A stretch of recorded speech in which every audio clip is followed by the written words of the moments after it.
Welcome to What If Deku Was a Cop, the movie. THX for 50 subs and check the author out.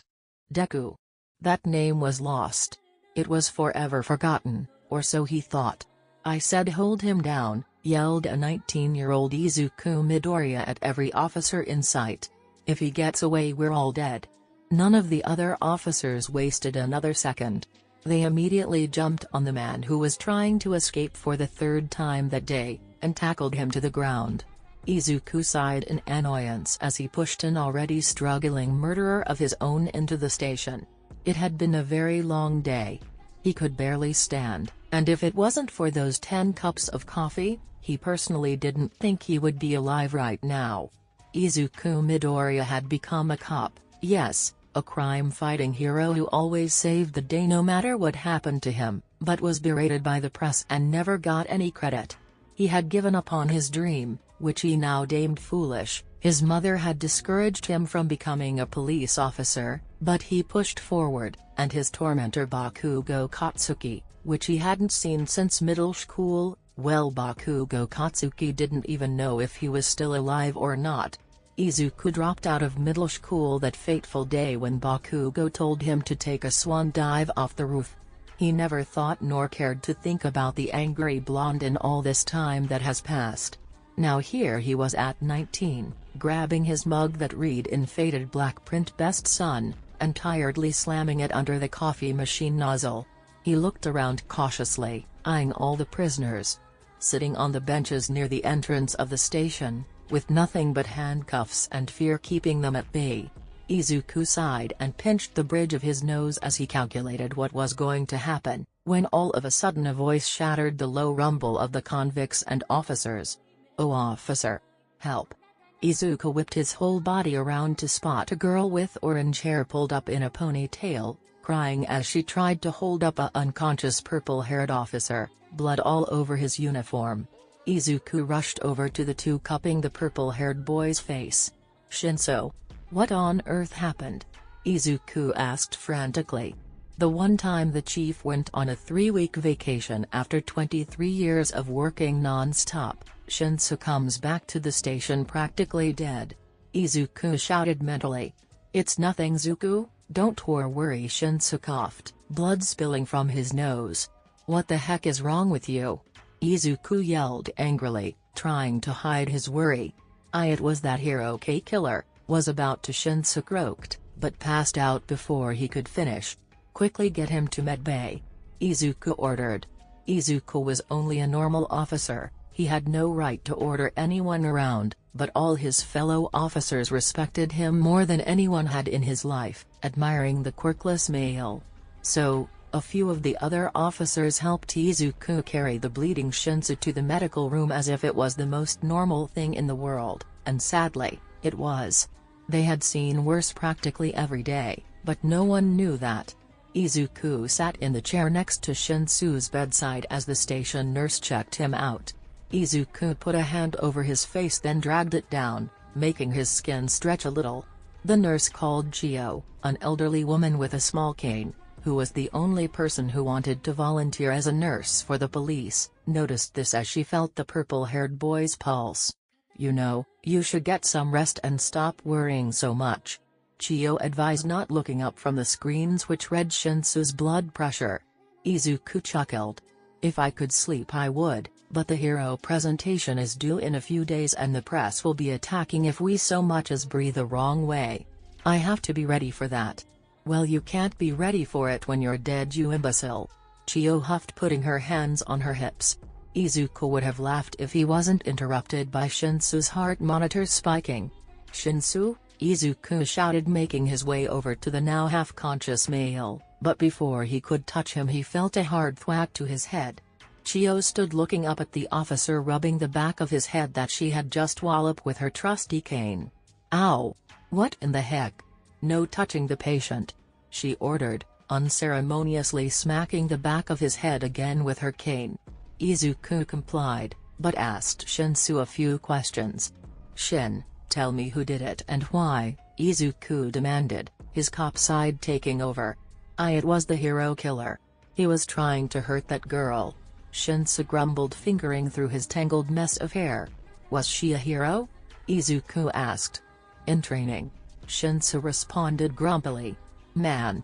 He really did a number on my head, Shinsou stated, shocked by the amount of blood that was smeared on his fingers.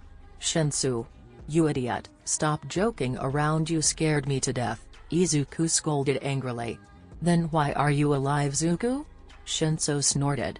The two were best friends ever since the day Izuku decided it would be better if he dropped out of high school too because of the constant suicide baiting and physical abuse. They met in the park on a rainy day. A kid had gotten stuck in a small hole in the ground near the construction work and the two pulled the kid out. What's your name? Questioned the purple Inette as the two sat idly on the swings, barely moving. You wouldn't like it very much, Izuku chuckled darkly as he pushed at the wood chips with his gym shoes. Try me. Izuku hesitated, then gave in. Izuku Mydoria, but people call me Deku. Nice to meet you, Zuku. The purple Inette smirked, the greenette's eyes widened, then he smiled mischievously. You too, Shin. The two became fast friends and were great at hiding from their abusers together. The reason they became cops? Well, Izuku had to. He had to help people and buying a cop was the next best option. He grew a tough enough skin for it and was ready to face whatever came with the job, but little did he know he was going to become heartless and cold to most people because of his job, losing the innocent naive personality he once had. Izuku, Shinsou shouted, breaking Izuku out of his trance. What? Izuku responded. It's a call. Get to your station.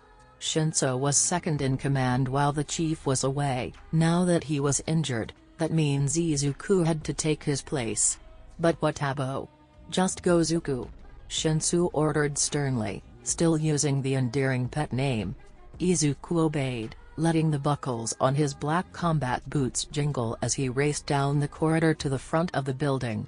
He reached the office and gripped the phone hard, putting it next to his ear. Hello 911, what's your emergency? Izuku responded coldly. There's someone in my house, help.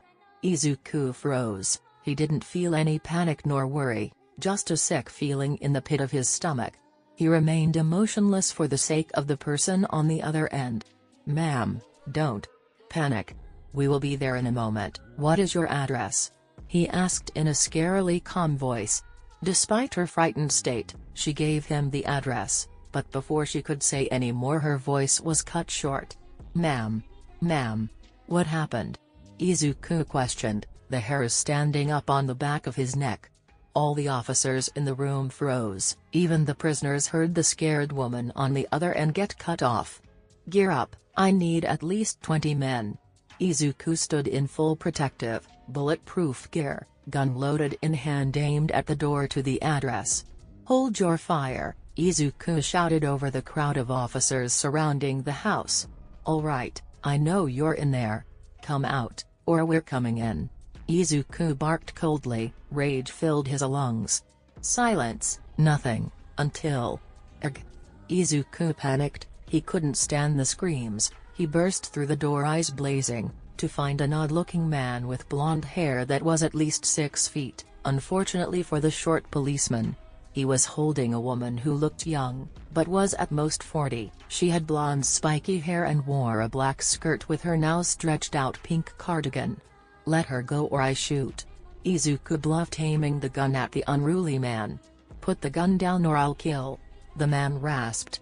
Izuku knew he had no choice. Okay, what's your name? The greenette asked in a quiet voice, slowly putting his gun down. The blonde woman just stared at him like he was a complete idiot, and honestly Izuku couldn't blame her. The blonde tipped his head to the side, eyeing the officer suspiciously, almost like a child. Dave. Good. Now Dave, can you let the lady go? Izuku asked, trying to convince the blonde to let the frightened and confused woman go. No. The man stated blankly, then pulled a gun out of his pocket and aimed it at the woman. No, Izuku cried, shoving the woman out of the way and getting shot in the ribs instead. Erg. Izuku groaned, gritting his teeth together as the pain shot through his body. The blonde suddenly panicked at the sight of the blood coming from Izuku's side and rushed out the door shooting randomly like a madman, his gun going off like crazy. "Fire!" Izuku shouted as best he could, though it sounded garbled.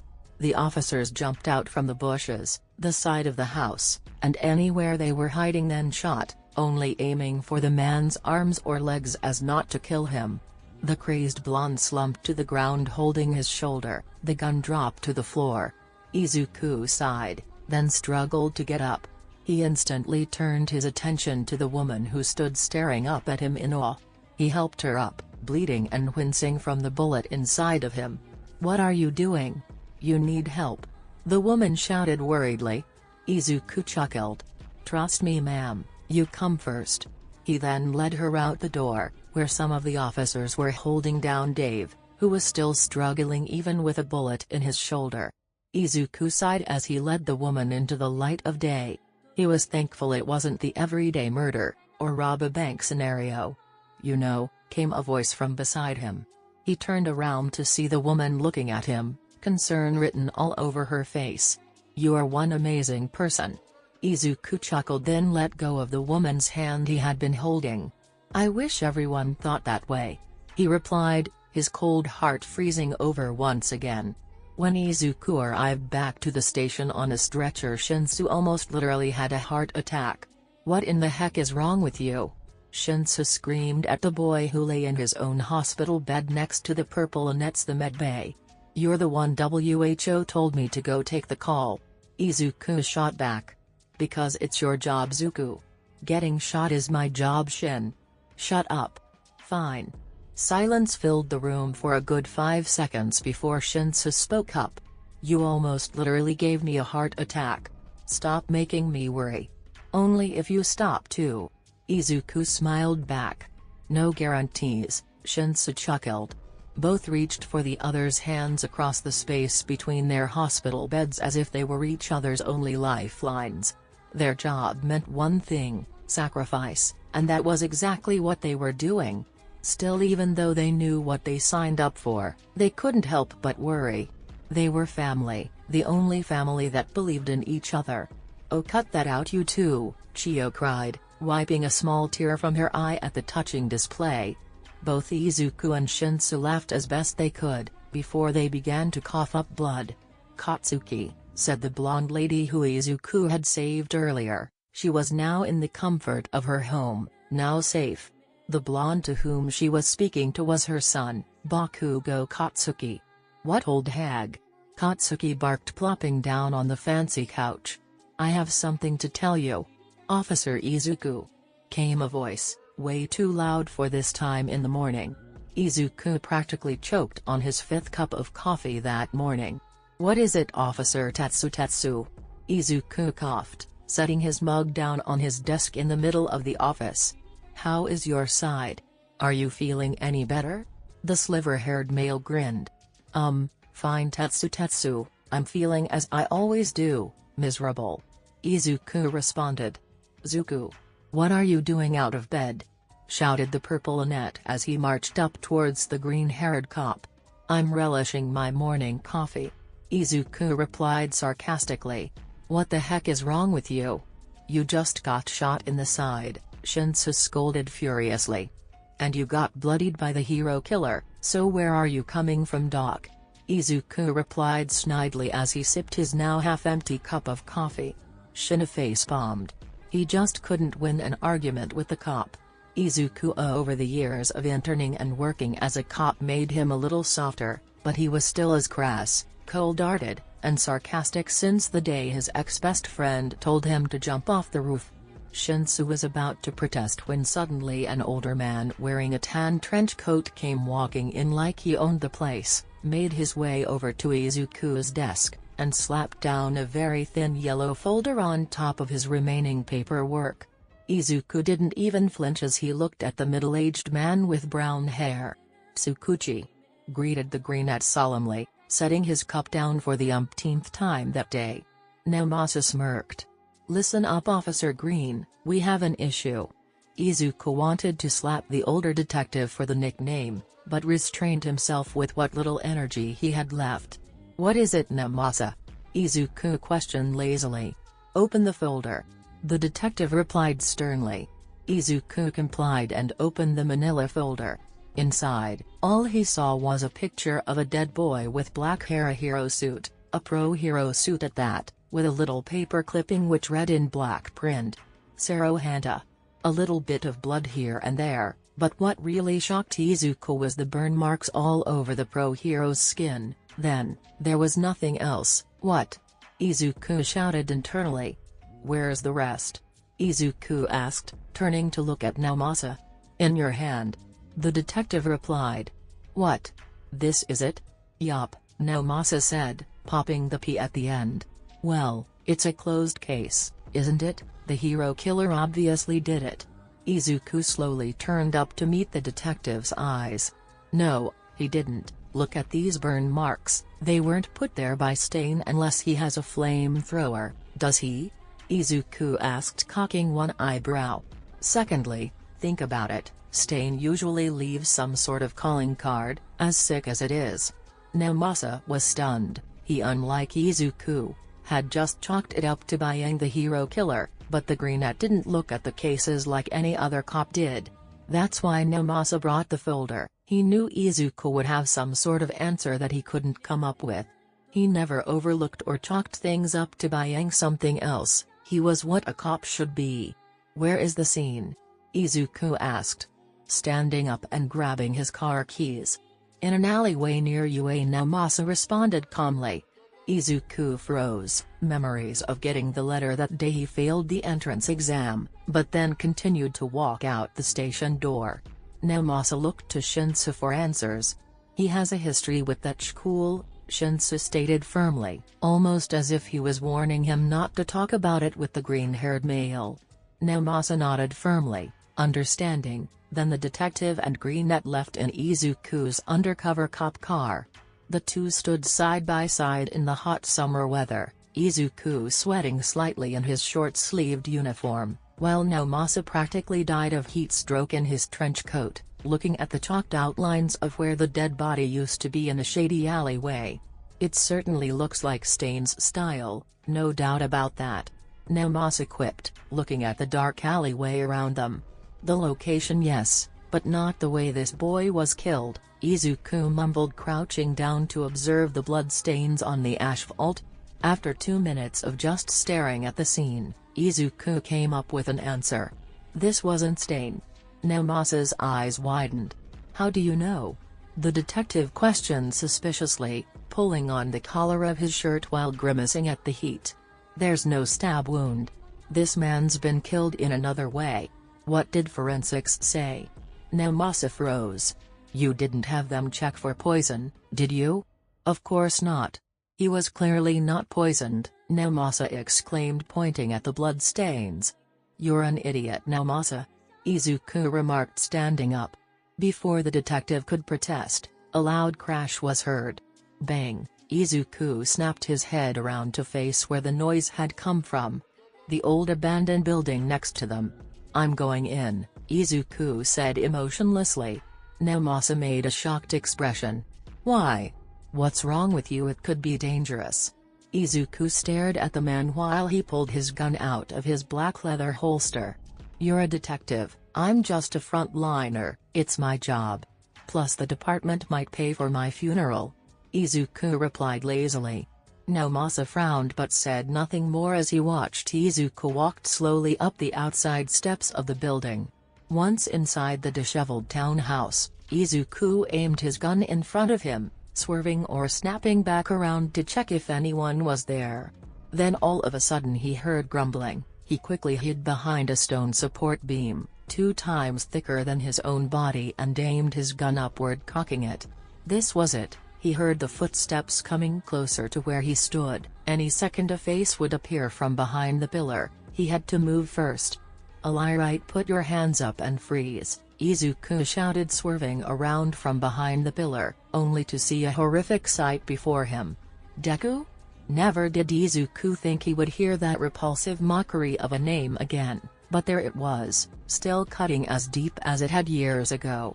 Izuku stood gun aimed at Pro Hero Ground Zero's head, not even blinking, his eyes filled with utter hatred, but before anything could be said or done, Izuku's radio crackled loudly. "Officer Izuku, are you there?" came the garbled voice of who Izuku could only assume was Tetsu. Izuku grabbed the radio, holding it to his face while he brought down the gun and slid it back into his holster. "Copy that, Officer Tetsu. Some idiot pulled me away from the crime scene. It is just a false alarm up here, nothing to worry about, just some pro." Izuku replied crudely, shoving the radio back into his duty belt. Bakugo Katsuki, who hadn't seen the Greenette in at least 5 years, was shocked to say the least, but even more shocked to see the short boy in a uniform. Then the utter venom dripping from Izuku's voice took him aback. His mother was right, Izuku was a cop. His mother Mitsuki had told him about her encounter with the green-haired cop, but Bakugo didn't believe it was worthless Deku, until today. Ground Zero, renowned number 2 hero, was here to see whether it was true or not. He listened to the police radio earlier that morning and heard the distinct voice of the Greenette, but it was colder, crude, and stern. He decided to go to a couple different crime scenes to check if his mom's story was true or not and find Deku, but he never expected to find a sturdy 19-year-old Greenette with hatred in his aura, spilling out all around him. He also didn't expect to hear of the murder of one of his old classmates from UA, Sero Hinata. Izuku acted completely indifferent to the pro hero standing in front of him, and began to walk off, until, "Hey Deku. Where the heck do you think you're going?" came the loud voice of his ex-abuser. Izuku didn't answer. "Hey, I'm talking to you, idiot!" Bakugo barked furiously. Izuku didn't want to even look at the conceited jerk, but he knew that if he didn't he'd probably end up sued by tomorrow morning for negligence. The Greenette didn't turn around but responded. "What do you want, Ground Zero?" Izuku replied coldly, the venom dripping from the pro hero's name. Bakugo, shocked yet angry at the Greenette who seemed to be ignoring him, shouted back. "Turn around, you coward," Katsuki bellowed angrily. "Wrong move." Izuku whipped his whole body around, eyes set ablaze with rage. Bakugo was so surprised he could barely look at them. "I don't want to talk to you, pro hero, I have work to do. You are a jerk and an idiot. If you don't know that, then you have no place being a pro. So get the heck away from me, you glorified ticking bomb. You have no respect for the law or for the people who try to keep them." And just like that, Izuku briskly strutted away and out the broken building as if nothing had ever happened, leaving a dumbfounded Bakugo standing alone in the disheveled building to let the words sink in.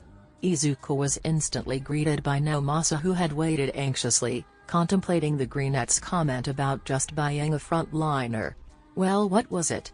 Did you get a call from Tetsu? I called and told him to check up on you." "It was Ground Zero," Izuku responded dismissively. "What the heck, Ground Zero? Why was he there?" "I don't know, probably looking over the scene as well." "But why? Isn't he like the number 2 hero? Why would he concern himself with a CA?" "Stop!" Izuku interrupted while calmly waving his hand, signifying the older male to shut up. He had a major headache from Bakugo's yelling, and he wanted coffee. Bakugo Katsuki stormed out of the abandoned building only to see the Greenette had already left. "A cop? A cop? That stupid nerd is a cop? How? Why?" the blonde hero yelled mentally. He also couldn't believe he had seen such hatred in the eyes of what used to be a little puppy that followed him all over creation. He saw the anger bubbling inside the cop like a volcano ready to erupt. He realized that somewhere along the line of the Greenette's puny little life compared to his own, he messed up. Izuku Mydoria almost spit out his coffee again when he looked up to see a wild-looking Shinsou marching towards him. "Zuku." "Yes, sir." Izuku coughed, setting down his cup. "I heard that you went into a house with an intruder without backup," Shinsou spat, cocking one eyebrow, slamming his hands on Izuku's desk. Izuku knew not to mess with Shinsou when he was this mad, especially when he became overprotective, Then he got scary and Izuku was truly terrified. "No," Izuku stated, but it soon became a question once he looked at Shinsou's soul-piercing glare. "No," Shinsou mocked, pinching the bridge of his nose. "Well, guess what? You're officially under suicide watch because that's exactly what you were doing when you went into that building without any backup," Shinsou shouted angrily at the shocked Greenette. "There's no wa," Izuku retorted, but was cut short when Shinsou instantly gained control of his mind. Shinsou grabbed Izuku's face, squeezing it gently with his coarse hands. "You are to obey your commanding officer." "Me? Got it?" "Yes, Shin," Izuku replied lifelessly. "Let's hear it again, shall we, Zuku?" Shinsou commanded persuasively. "Yes, Shin, I will obey you," Izuku muttered. Shinsou smirked, canceling his quirk but still squeezing the Greenette's face. A couple of the surrounding officers snickered while Izuku fumed. "Shinsou, I'm going to kill you," Izuku yelled furiously, turning red in the cheeks. Izuku chased after the fleeting purple Annette, who continued to laugh at his success at livening up the Greenette's mood as he raced through the corridors. Then he came to a dead stop. There, right in the frame of the station's automatic doors, stood Pro Hero, Ground Zero, also known as the renowned number 2 hero Bakugo Katsuki, holding two villains by the back of their collars. "Somebody help me grab these two," Shinsou ordered, pointing in the direction of the villains that Katsuki gripped. Shinsou quickly helped restrain one, and Tetsu held the other, then continued to push them towards the cells. Izuku, who showed up too late to understand what was happening, immediately turned serious when he watched Shinsou escort a prisoner in the direction of the cells. Bakugo stood staring at the Greenette, who hadn't noticed the Pro Hero. The green-haired boy now had toned muscles, a black earring on his left ear, dark circles under his eyes which showed his exhaustion, and a multitude of scars which littered his forearms, proving his experience in the Force. Bakugo was stunned at the transformation from the little innocent puppy he used to know to the crude frontliner he saw in front of him. To be honest, it was awkward.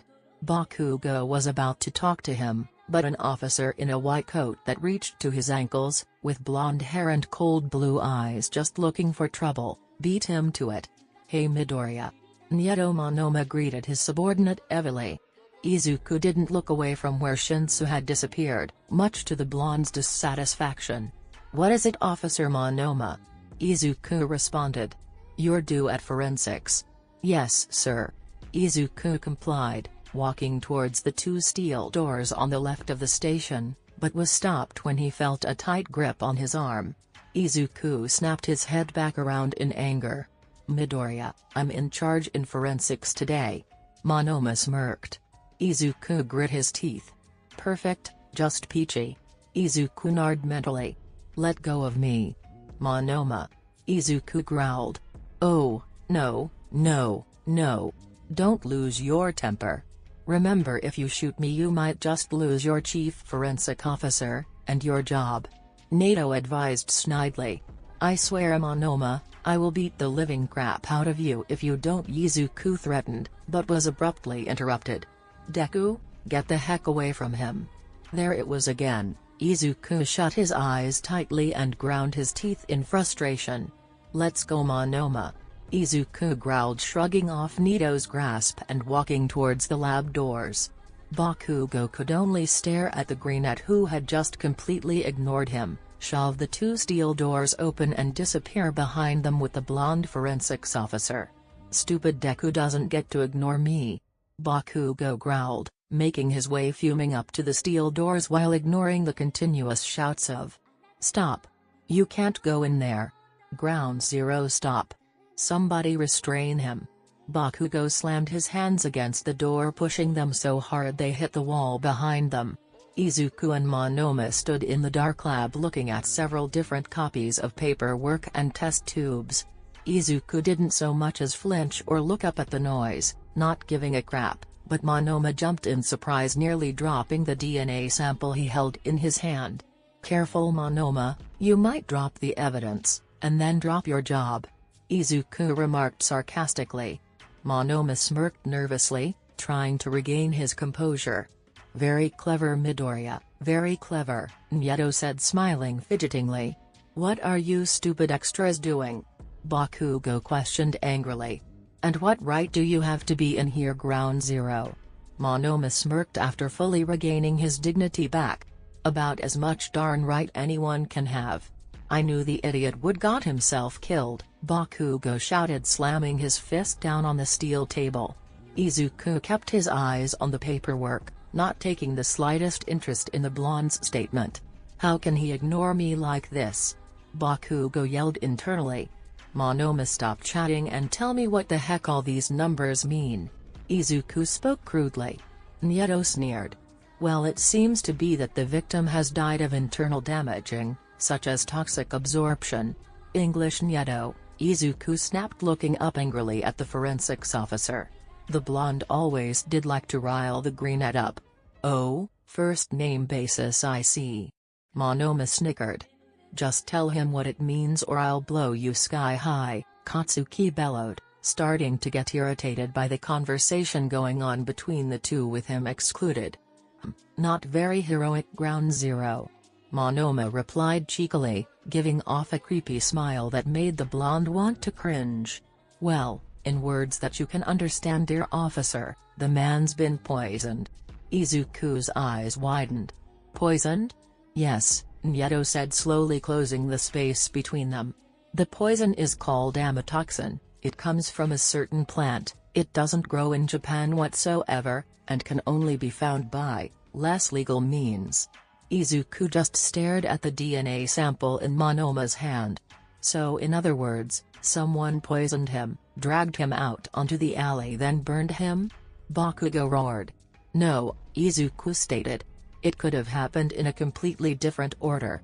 Suddenly Nyeto wrapped his arm around the short officer. Let go Monoma. Izuku ground out.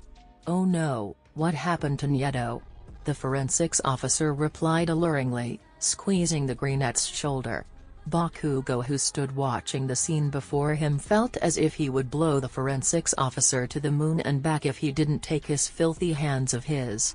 His what? What were they? Not friends, that ship had sailed a long time ago. Bakugo didn't know why he restrained himself to only yelling at Monoma, but if he had to guess, it's probably because he could get his hero license taken away if he did blow up the other blonde. Oh, do you mind leaving us alone for a minute? We have to talk over the case, Monoma said snidely as he turned around to face the pro-hero, taking his arm off Izuku. Bakugo let a growl escape from the back of his throat, but complied, knowing he was already in trouble for buying in the restricted lab. So Bakugo begrudgingly stomped out the door, debating whether or not murder was an option. Now where were we? Monoma said smiling airily as he faced the brunette once again. Stop wasting time with your games and get to the point. Izuku barked back, looking dead straight into the blonde's cold eyes. Monoma laughed haughtily as he closed the distance between them once again, grabbing Izuku's wrist tightly. Izuku's eyes flashed with rage, but he held down his temper. But I was having so much fun riling you up. Nyeto retorted chuckling. Let me go Monoma.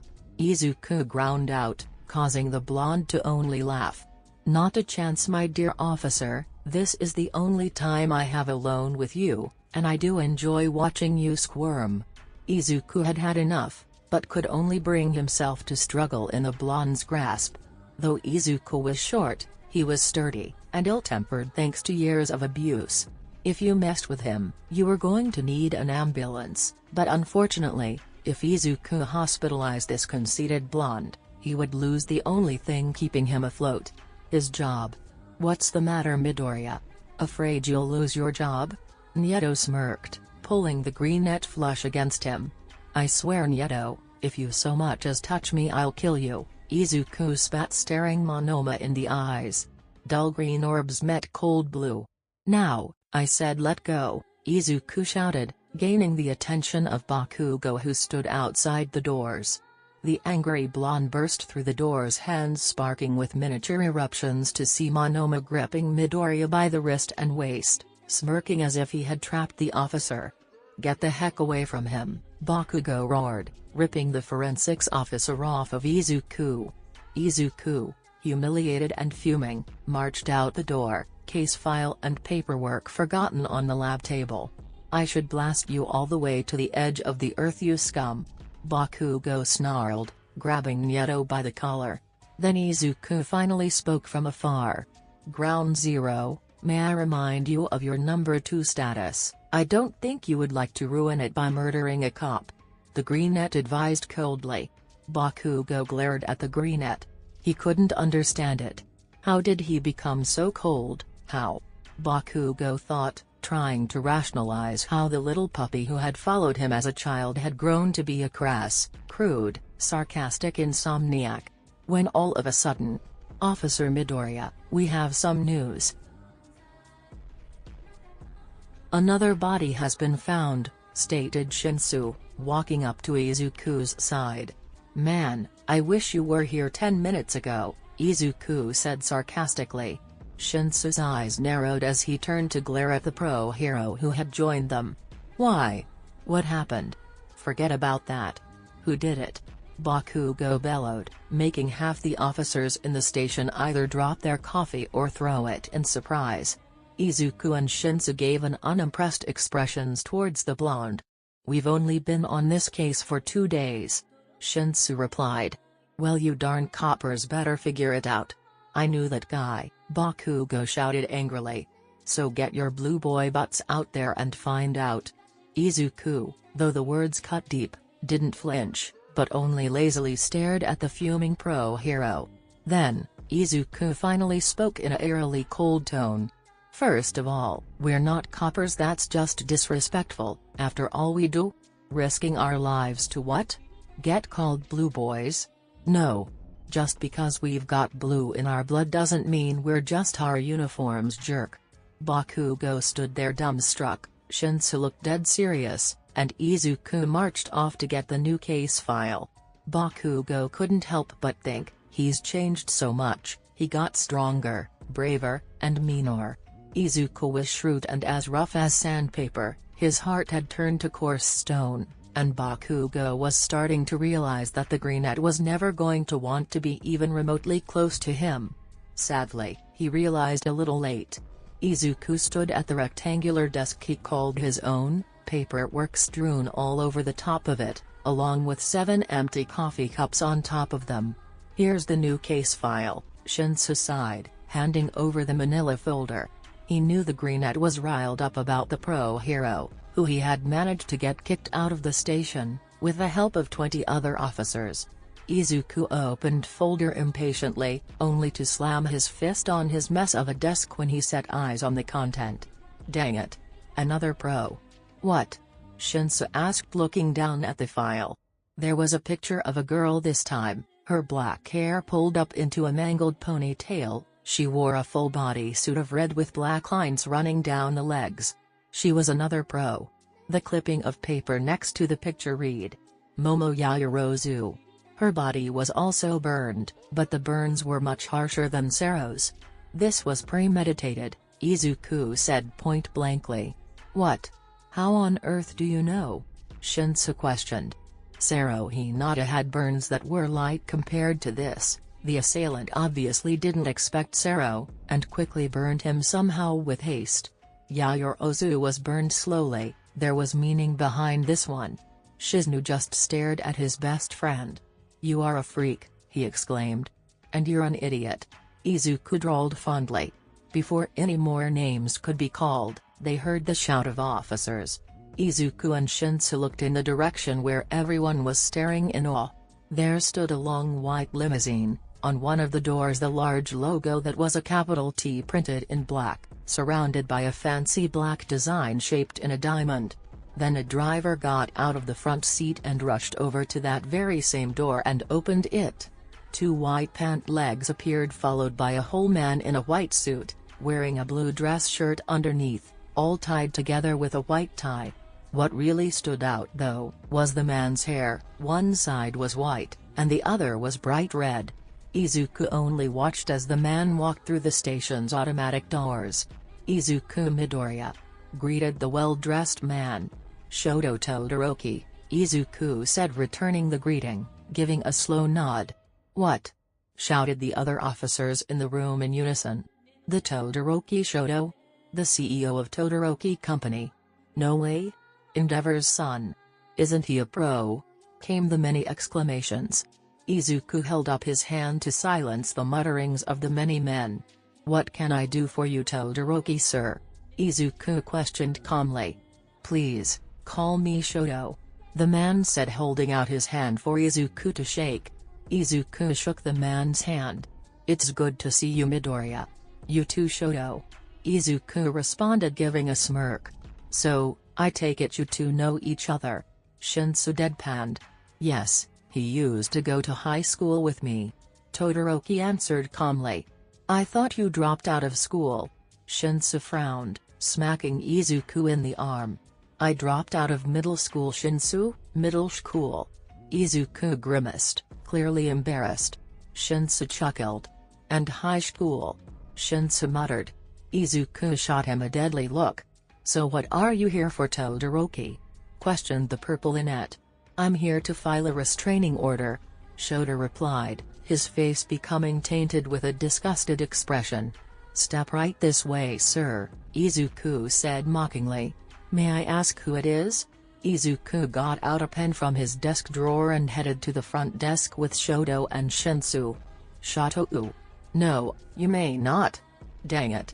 He found me," Todoroki muttered, looking at the large station window to spot his father marching towards the doors. "So let me get this straight, you're filing a restraining order for your father?" Shinsou questioned, utterly confused.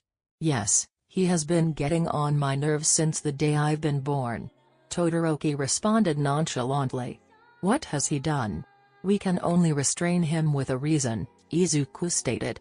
"He has not let me leave his side in 2 weeks and I'm fed up. He's been following me everywhere, harassing me, and watching my every move and—" "Shoto," came Endeavor's loud voice as he made his way over to the front desk. Todoroki covered his face with one hand, trying to hide his annoyance. Izuku turned to the hero. "Sir, is it true that you have been harassing your son?" Izuku interrogated sternly. "What, that's preposterous!" Endeavor boomed angrily.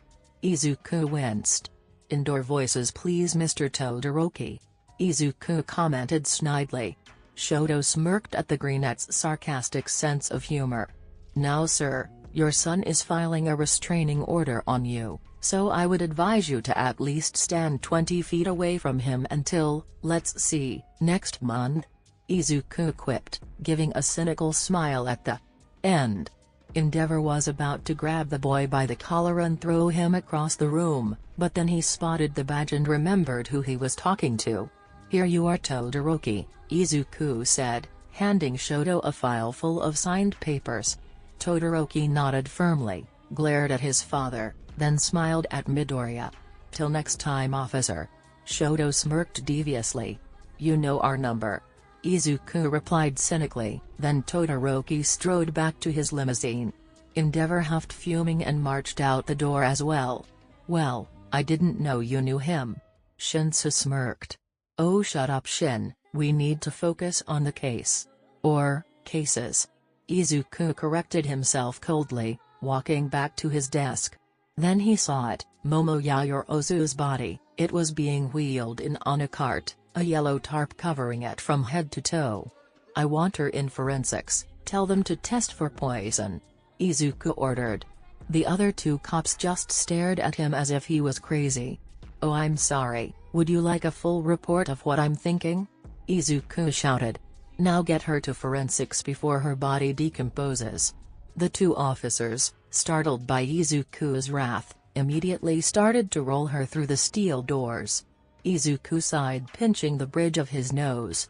"Great, that means I'll have to go back in there later," Izuku grumbled mentally. Then all of a sudden, the automatic doors slid open, revealing an angry Ground Zero. Izuku was done for the day, so he acted indifferently, not so much as glancing at the blonde.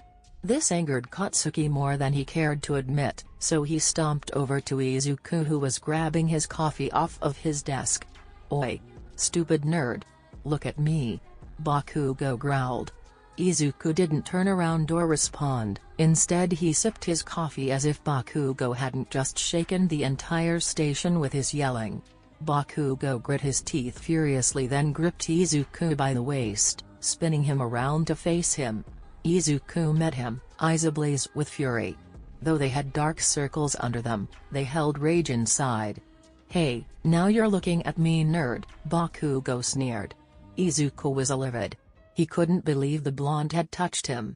All the painful memories flooding his mind like some crazed flashback. Then he snapped at it. It felt as if Katsuki's hands were burning his hips. "Get your hands off of me, Bakugo Katsuki. I hate every single, disgusting thing about you and your everlasting ego. Leave me the heck alone and don't ever touch me again," Izuku roared, struggling in Katsuki's iron grasp. Bakugo stared down at the greenette, stunned. The whole station went quiet. Shinsou was absent. Izuku was forcing himself not to punch the pro-hero in the face, and Bakugo could barely believe his ears. "We're going outside," Bakugo growled, dragging Izuku by the wrist. "Let me go, you stupid jerk. I swear I'll mess your face up so bad your own mother won't recognize you."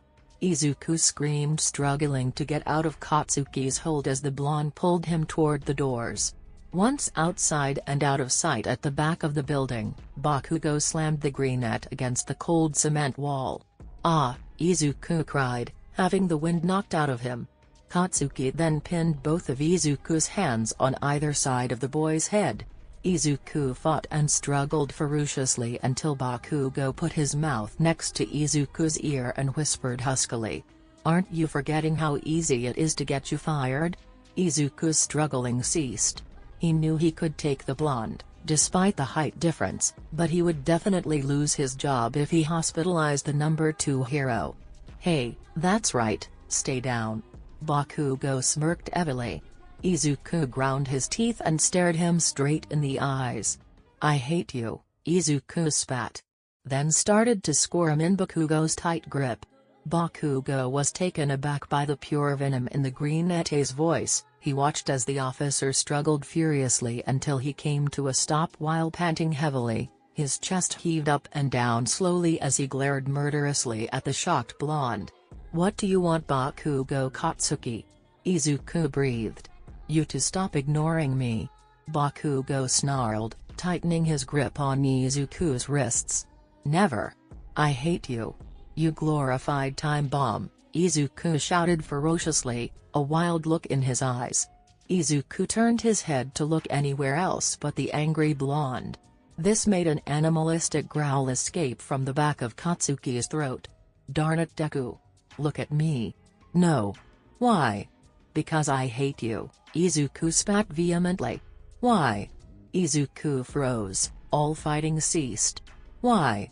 Izuku snapped, whipping his head back to look up at the blonde. "What in the living heck do you mean why? Have you forgotten all the years of abuse you caused me? Or did it never really sink in?" Izuku screamed with utter hatred. Bakugo stood completely frozen in shock. He had no words for what came out of the greenette's mouth. He was so paralyzed that he didn't notice that he had loosened his grip. Almost instantly Izuku ripped his body away from the pro-hero and slapped his hand across Bakugo's face so hard that the blonde's head snapped all the way to the left. "Don't ever talk to me again. Don't ever touch me again. Or I will kill you. Job or not." With that, Izuku stomped off furious. Bakugo reached out on to grab the greenette, but Izuku was 2 steps ahead. He pulled out his gun and aimed it at the blonde's forehead. "Do not ever talk to me again," Izuku spat each word out like they tasted bitter on his tongue. Izuku had had it. He would show the world that he was not defenseless. "Izuku," came Shinsou's voice from the front of the building. Izuku lowered his gun, then shoved it back in its leather holster. "I can beat the living crap out of you just fine without a quirk ground zero, so if you don't want to be hospitalized, go talk to someone else," Izuku spat before he strode off to find Shinsou, leaving a very confused Bakugo. "What have I done to him?" Bakugo thought in disdain as he watched what used to be a ray of sunshine that had become as dark and as black as the night itself, walk away. Officer Izuku. Izuku whipped his head around to spot Tetsu running towards him. Hurry, it's another body. It's just been rolled in, and Captain Shinsou needs you. The silver-haired male shouted urgently. Izuku grimaced, another body. Izuku rushed into the station to see Shinsou talking to a couple, who Izuku assumed were witnesses, and a crowd of officers examining the body which laid on a steel cart in the middle of the chaos, along with Nyeto and some of the medical emergency staff. Izuku looked down at the sullen body of the pro-hero Ingenium, also known as Tenya. He wished more than anything he could go back in time and stop this from happening, but he was only human. The best thing he could do was his job, to protect anyone from the same fate, and make it so whoever did this, could never do it again. Izuku, called Shinsou as he walked over to the Greenette's side. His name is Tenya Ida, and he is the son of the rich family Ida Corporations. Izuku just stared. Zuku, we need you to examine the body, Shinsou stated understandingly. Izuku snapped out of his guilt trance and began to observe the body. Monoma sneered as he watched the officer work. Well, hello again, officer, Nyeto greeted slyly. Don't forget to come to the lab for another forensics report. Izuku glared at the blonde, then continued to look at the body. He had no blood whatsoever. This time he was completely unscathed. Not a single scratch on him. So what do you think? Shinsou questioned. Izuku was silent for a moment before answering. This man was poisoned, Monoma interjected. And so was the other girl they brought in. Not you. Shinsou frowned. Izuku spoke up.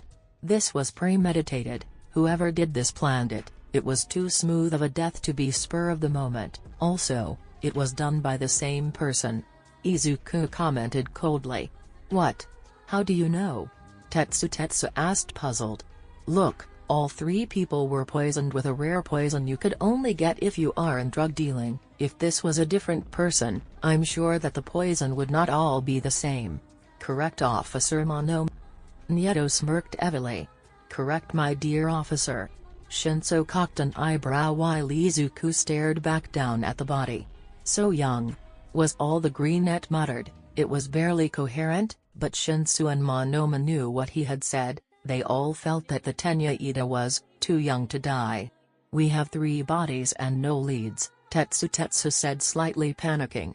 Thank you for your ever-living positivity, Lucian Ayat. Izuku remarked sarcastically. What is the one thing in common with these 3 victims? Shinsou asked, to no one in particular. Izuku was pondering the purple Inette's unanswered question when all of a sudden, the sirens in the building blared loudly as the flashing red lights practically blinded every officer. Suddenly the words, "Emergency, code 310B," rang through the speakers all over the station. Shinsou took immediate action. Everybody gear up, we have an armed robbery in progress. Go go go. Everyone rushed to their vehicles, some armored trucks and others were squad cars. Nyeto, don't let the press squeeze anything out of you before we get back. Once they hear about this, they're bound to find out about the recent murders. Izuku ordered, his voice slightly raised so that Monoma could hear him over the blaring alarm. Izuku, Shinsou, and at least 100 men showed up on the scene. One of the desk clerks inside had managed to set off the emergency alarm, alerting the police station. All right, Shinsou shouted. Come out with your hands up, we've got the place surrounded. Then all of a sudden a raspy voice was heard over every radio on every cop's belt. Listen, blue boy, mocked the sandpaper-like voice. If you shoot, so do I. I have at least a dozen hostages, and I wouldn't mind picking them off one by one. Of course, if they survive is up to you. Izuku growled, while Tetsu hit the back of his radio. They tapped into our radios and comms. The silver-haired male shouted angrily. Meanwhile, all Izuku could think about was the 12 hostages inside that building, some probably crying, other cowering in fear. He couldn't take it. Is there a way in through the back? Izuku questioned, his eyes strained on the bank. Shinsou stared at the lieutenant as if he had gone mad. "Izuku, you can't seriously be Shinsou started but was abruptly interrupted. I said, is there any way in through the back?" Izuku questioned one more time, gritting his teeth in frustration. "Yes," Tetsu answered firmly. "There is a vent at the back of the building, but it's too small for any one of us to fit in it." "Well, except for me," Izuku interjected. "Yes, but Tetsu began. "No buts. I'm going in," Izuku said, no doubt in his mind. "But Izuku, you're not going to get any backup. What the heck are you going to do, you idiot? It'll be just you," Shinsou questioned angrily. "Trust me, I know what I'm doing," Izuku said, looking at the purple innet fondly, almost as if he were saying goodbye. Shinsou nodded slowly, believing the greenette. Yes, Izuku knew exactly what he was doing. He was going to get himself killed. He thought as he clawed his way through the vents. Suddenly the walls began to shrink in on him, the shiny metal began to spin. He couldn't stand buying there, but he pressed on. After one time when Katsuki shoved him in a locker and he had a panic attack inside of it, Izuku had always been claustrophobic, yet here he was. He knew that those people needed help. Just keep thinking about those people. Think about the people. Izuku screamed at himself internally as he pushed his way through the cold, metal vents. Then suddenly, he heard it. The sound of crying. "Shut up. I can't stand all this," came the voice that was heard on the radio, but this time it wasn't raspy, it was coarse, rough, and deep. Izuku stared through the vent to see women, men, and children of all different colors, sizes, and shapes, cowering under the glare of a large male with blonde hair, but what Izuku noticed, was the fact that he was missing an eye. "Muscular," Izuku growled mentally. But before Izuku could ponder any longer, the blonde tore a woman from off the ground who grasped onto her child protectively. "Ah!" cried out the woman in pain. "Mommy!" whined the little boy who began to sob, holding out his hands and wobbling over to the two. "Well, aren't you pretty?" Muscular spat, lifting the woman so that her feet barely touched the ground. Then Muscular saw the child, who was spilling tears all over the bank floor. The blonde growled. "Worthless brat," he bellowed, then lifted his enlarged arm to swing it at the kid. That was it. Izuku kicked open the vent, sending it crashing to the floor and threw his body over the kids. The Quirkless Cop, Chapter 8, Victim and Violence, p.6 of 6. Muscular's face turned into one of horror and fury. "A cop!" he boomed, throwing his arm down to smash the greenette, but Izuku was faster and pushed the kid and him out of the way. "Stop moving," Muscular shouted, trying to pound Izuku, who just kept dodging each punch. Then all of a sudden, Izuku jumped on the blonde's back, and began to choke him. He wasn't exactly sure of what else to do, but he had to try something. Izuku just held tighter and tighter as he felt the blonde panting heavily at the loss of oxygen. The blonde continuously punched and beat the cop behind him, but Izuku kept holding on no matter what. He kept holding, tighter and tighter, until he could feel his nose breaking and blood leaking from the back of his head. Then, like a miracle from heaven, the blonde collapsed to the ground. Izuku finally breathed a breath that he didn't even know he was holding. Thankfully, the beaten cop got to his feet and limped over to the woman and her child, who now sat on the floor crying. They looked up at him in awe. "Thank you, officer," the woman stuttered, making Izuku smile for the first time that day. The woman couldn't believe what she had just seen. He risked his life to save everyone here and didn't even acknowledge it. "Thank you," came another voice. "Yes, thank you," sounded another, and pretty soon they all crowded around the beaten cop, who for the first time in a long time was genuinely smiling.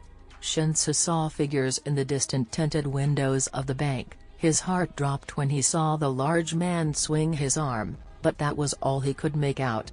Then suddenly, the doors to the bank opened and out came running children and crying men and women. Then, there was Izuku, who was helping the woman with the child he had just saved. Her ankle had been injured in the fight. She turned to face him and looked directly in his eyes. "Why? Why do you do it? Risk your life to save everyone else's?" she questioned, tears starting to build up in her eyes. "Because I'm a cop," Izuku replied, smiling tiredly. "And you're worth it." The woman laid her head on Izuku's shoulder and began to shed tears of joy into the cop's torn-up uniform. There was a lot of crying, painful recounts of the story from every witness. But most of them praised Izuku for doing his very best, others though criticized and nitpicked at every move the Greenette made, but somehow they couldn't understand that it was the only way to save them from slaughter. Through all this, Izuku remained indifferent and silent as one of the EMT personnel set his nose back in place. He didn't even flinch at the pain, instead he just sat there idly as he got his wounds treated in the back of an ambulance, his legs dangling off the edge of the truck. "I'm surprised you aren't dead, Lieutenant. After all the times I've stitched you up, you might just die from my medical service," laughed a tall girl with orange hair pulled up in a ponytail. "Very funny, Kendo," Izuku replied sarcastically. "Aw, come on, I'm just trying to cheer you up before Shinsou gets here," Izuku encouraged. Speaking of sleep deprivation itself, Izuku mocked as Shinsou came up to him. "Says you zombie."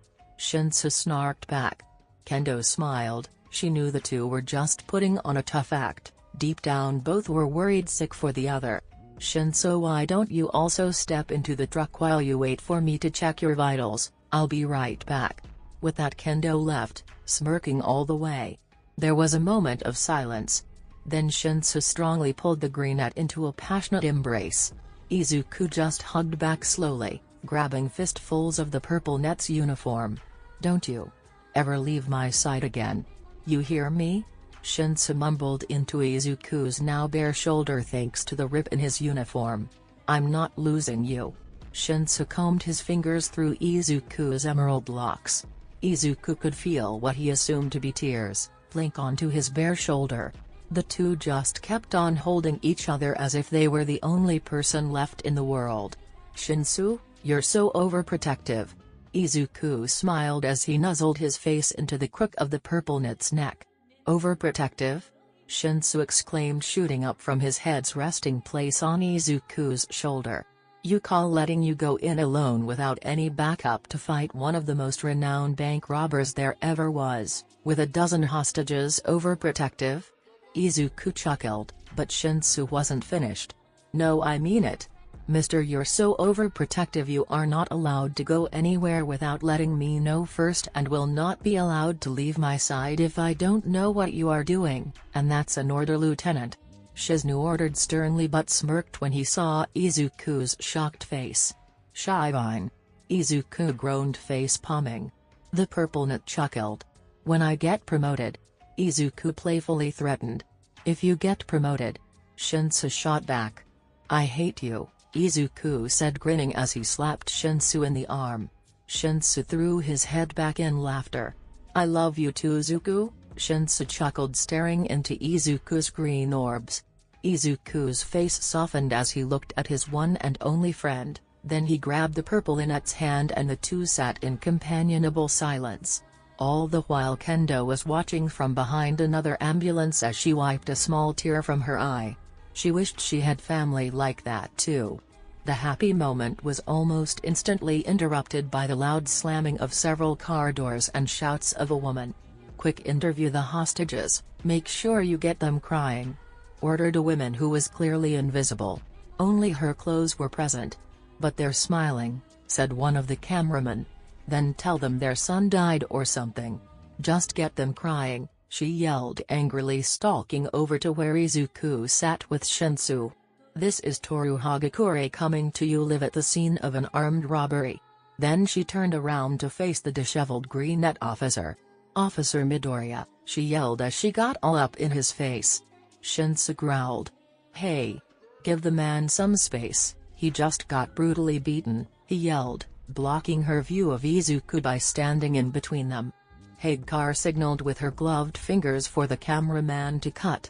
"Make sure to cut that part out," she ordered. The cameraman nodded while Izuku sighed and Shinsou snarled. Now Officer Izuku, why did you so brutally choke that man to death? Hagakure quipped crudely. What? Shinsou exclaimed, but Izuku lightly pushed Shinu aside.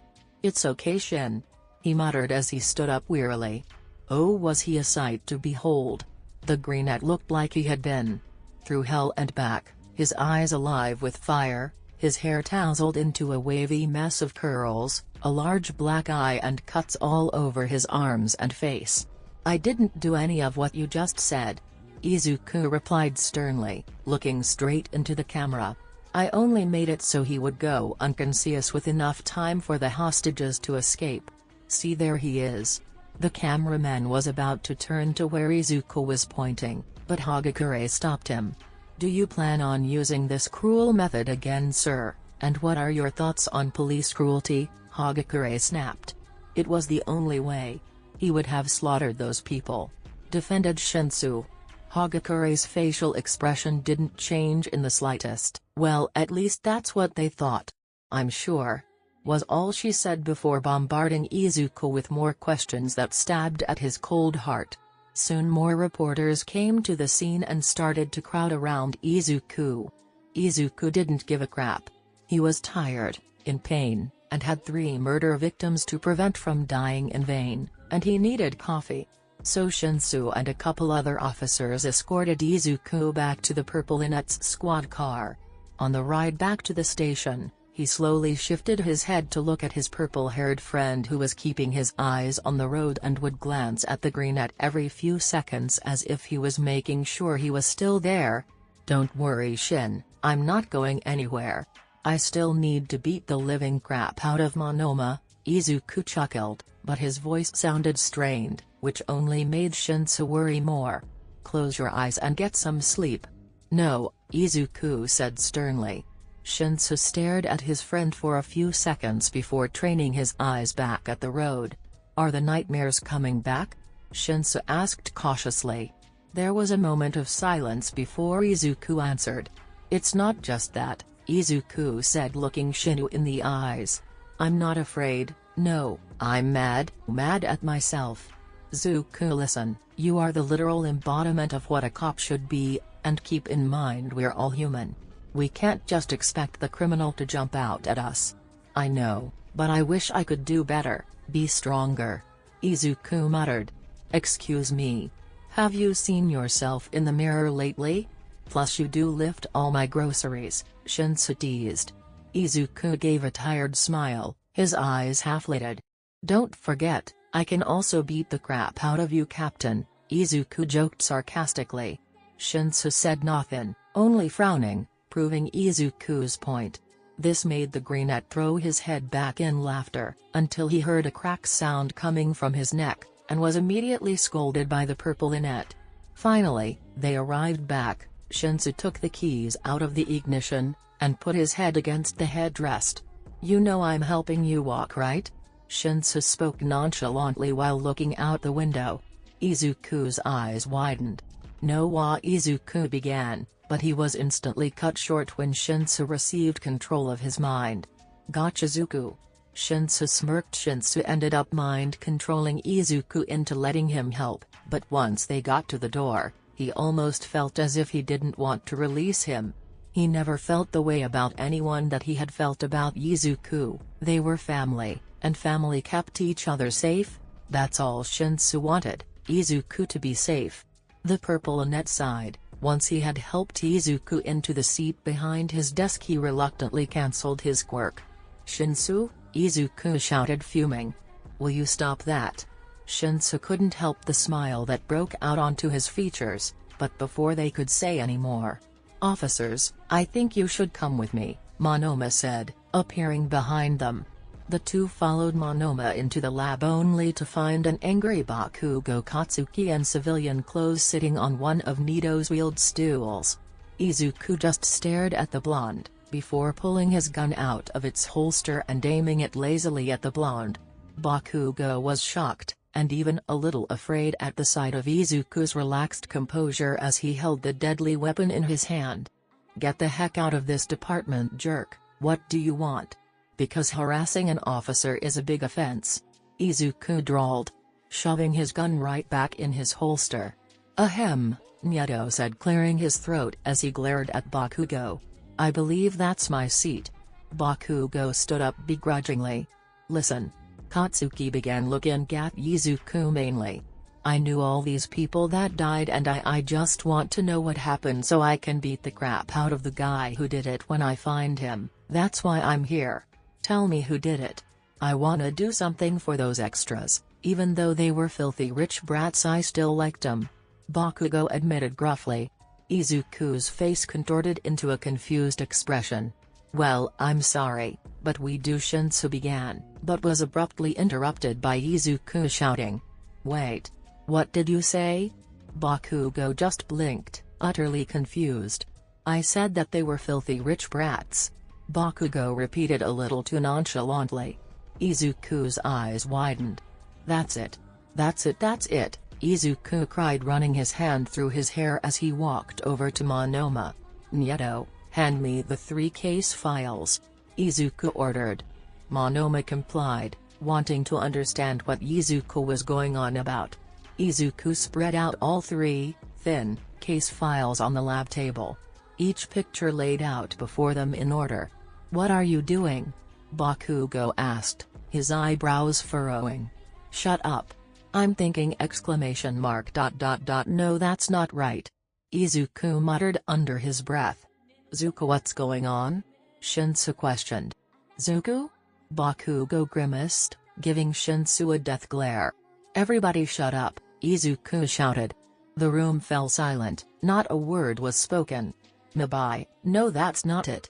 Wait, Izuku exclaimed suddenly, causing Nyeto, Shinu, and Bakugo all to yell in surprise. I got it, look, Izuku said, motioning to the 3 pictures of the victims. All 3 stared at the pictures in the dim light of the few lamps in the dark lab, but they didn't see anything. Izuku, what is it? Shinsou asked urgently, growing impatient. This seemed to snap Izuku back into reality. Can't you see it? What they all have in common?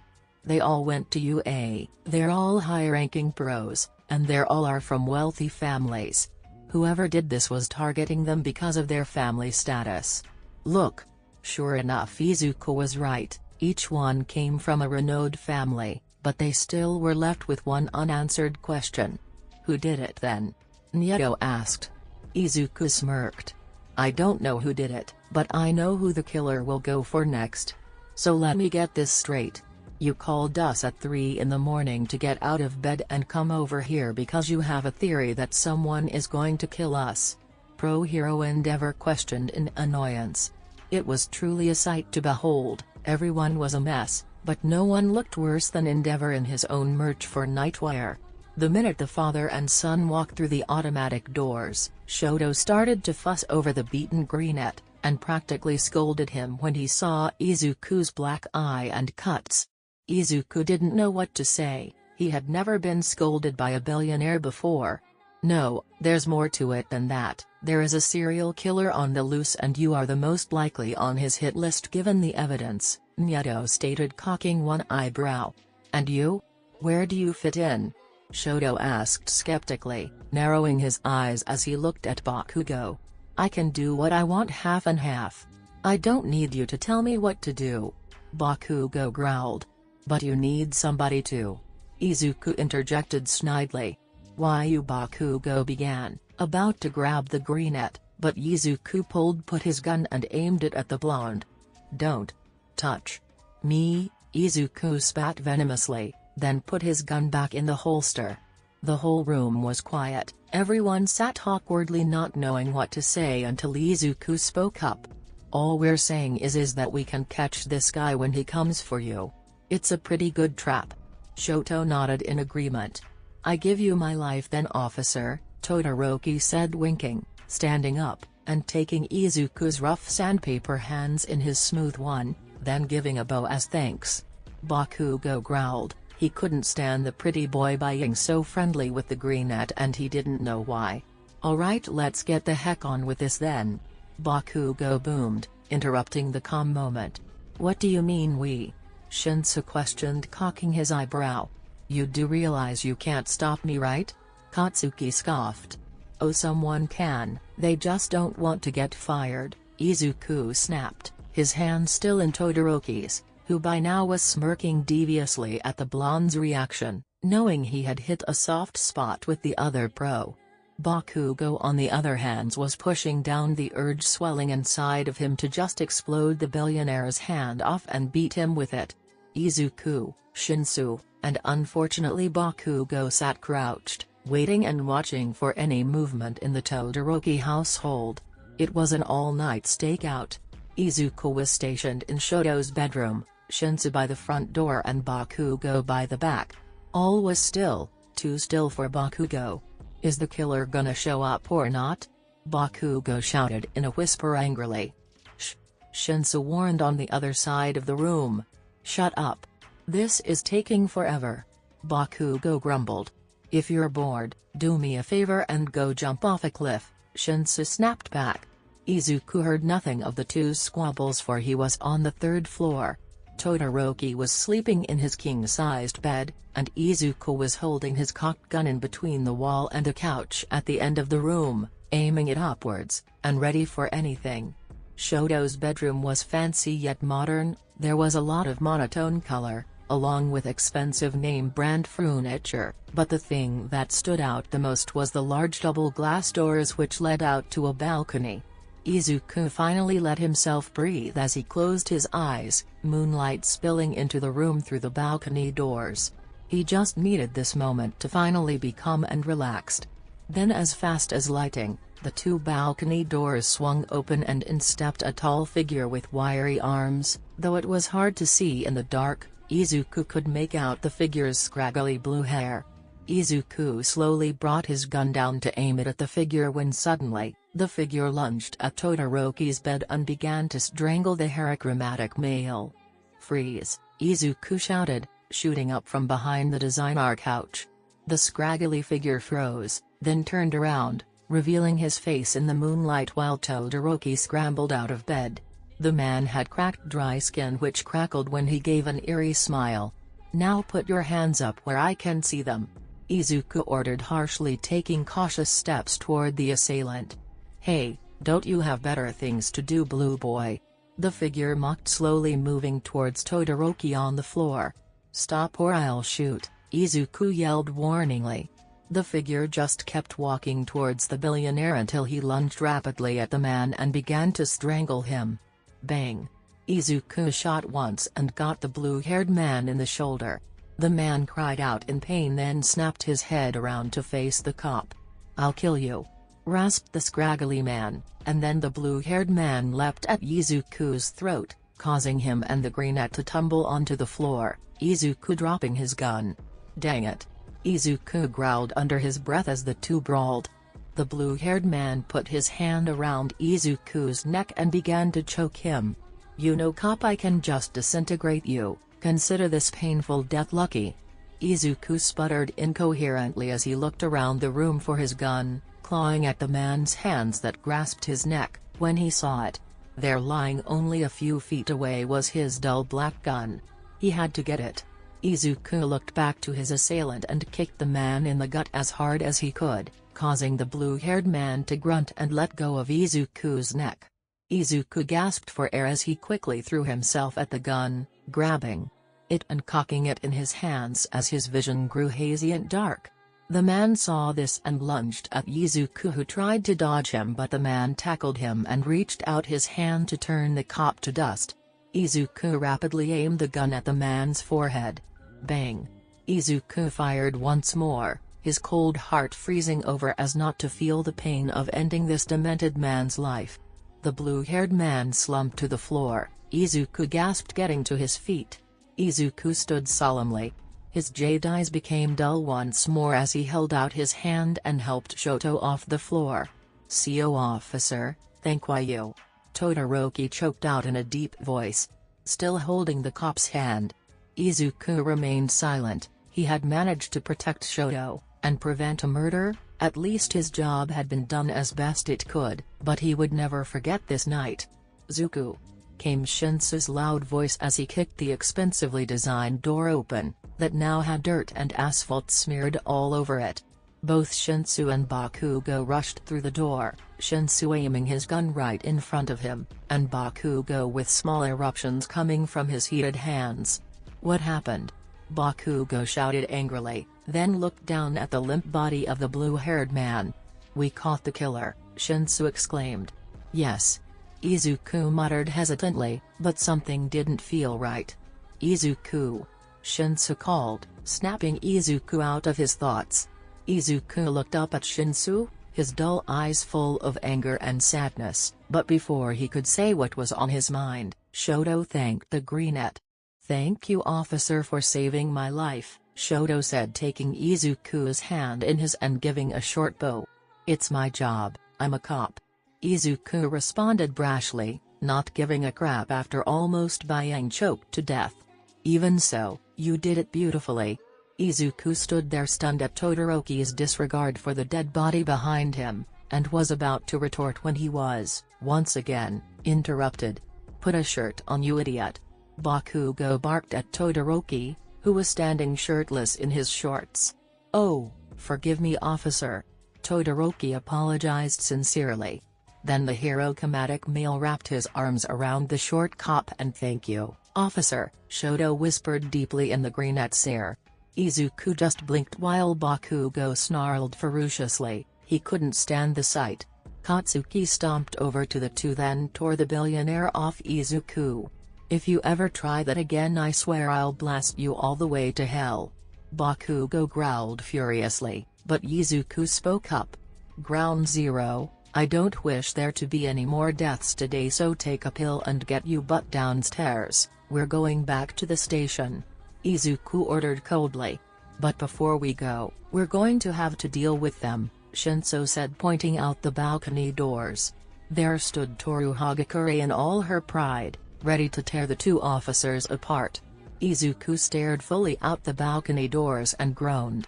"I am not in the mood for this," Izuku commented brashly, trudging down the spiral staircase of the dark, luxurious mansion.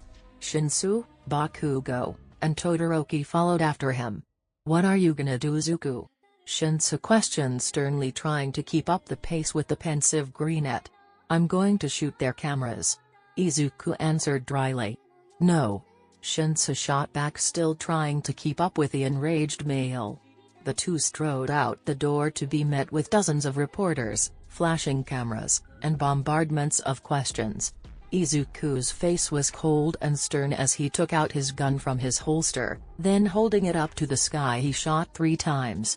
Bang bang bang. The shots resounded, the sound of the shot was louder than a firework, making everyone cover their ears in surprise, their ears ringing. Izuku then shoved his gun back in his holster and looked up at the now silent crowd.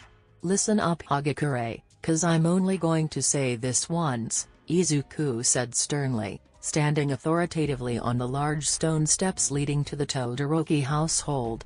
"There was a man who could have killed Shoto Todoroki tonight, and myself. If I hadn't done what I did, then you'd be interviewing a bunch of crying family members of his family and ripping on how no one came to mine. So, whatever you decide to say or do, remember this: if it was your life in jeopardy, what would you do?" And with that, Izuku pushed through the crowd of stunned news reporters, getting inside his squad car and slamming the door shut. Shinsou just stared at his friend on the drive back to the station. Izuku drove, Shinsou stared, and Bakugo just grumbled in the back seat. Izuku kept his eyes on the road, his face hard and pensive. "You know," Shinsou began cautiously, "I heard an old myth that said never drive angry, and honestly, I think it's a really good idea right now." Izuku made no comment. The ride back was dead silent after that, no one said a word. When they finally pulled up in the station parking lot, it looked as if the police station blew up. There were reporters and cameramen everywhere. Lights were flashing psychedelically as more and more news vans pulled up and reporters filed out of them. "What the heck happened here?" Shinsou shouted at a fellow officer, slamming the car door closed, Izuku and Bakugo behind him. "'Es sir. You're back," cried the officer. "Heck yes, I'm back. Now what happened?" Shinsou interrogated sternly, pointing at the cop menacingly. "Well, you see. Monoma." Shinsou boomed furiously as he strode through the automatic doors, Bakugo and Izuku at his side, reporters bombing them with sensitive questions. Shinsou looked absolutely murderous while Izuku looked scarily calm, and Bakugo was shooting death glares in every direction. The three spotted the blonde, who turned around to spy the two cops and pro-hero across the room. Monoma took one look, then ran straight into the lab. "Get back here, Monoma," Shinsou bellowed as he slammed his hands against the steel doors, making them slightly ricochet off the lab while inside. Izuku just followed behind him, his thumb hooked in a strap of his holster. He seemed to be taking this situation very well. "Oh, officers, why are you back so early?"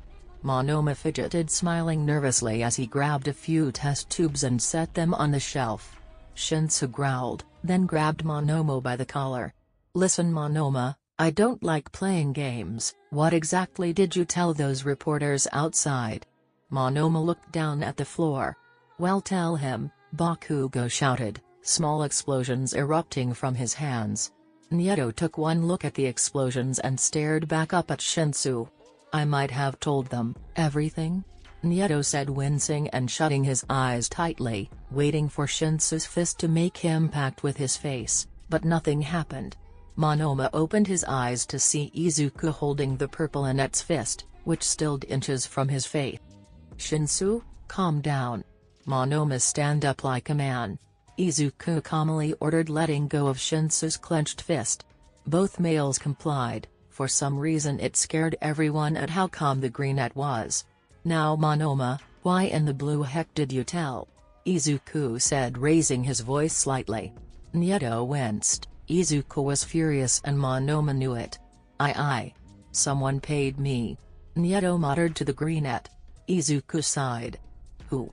was all Izuku said, but it was said so coldly that it sent chills down each person's back in the room. "I don't know, they called me anonymously and offered 800,000. "What?" the three screamed in unison.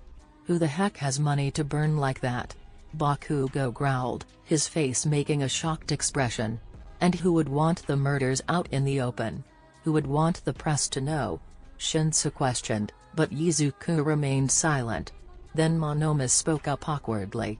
"Oh, Officer Shinsou, please, don't fire me. I promise I'll never do it again.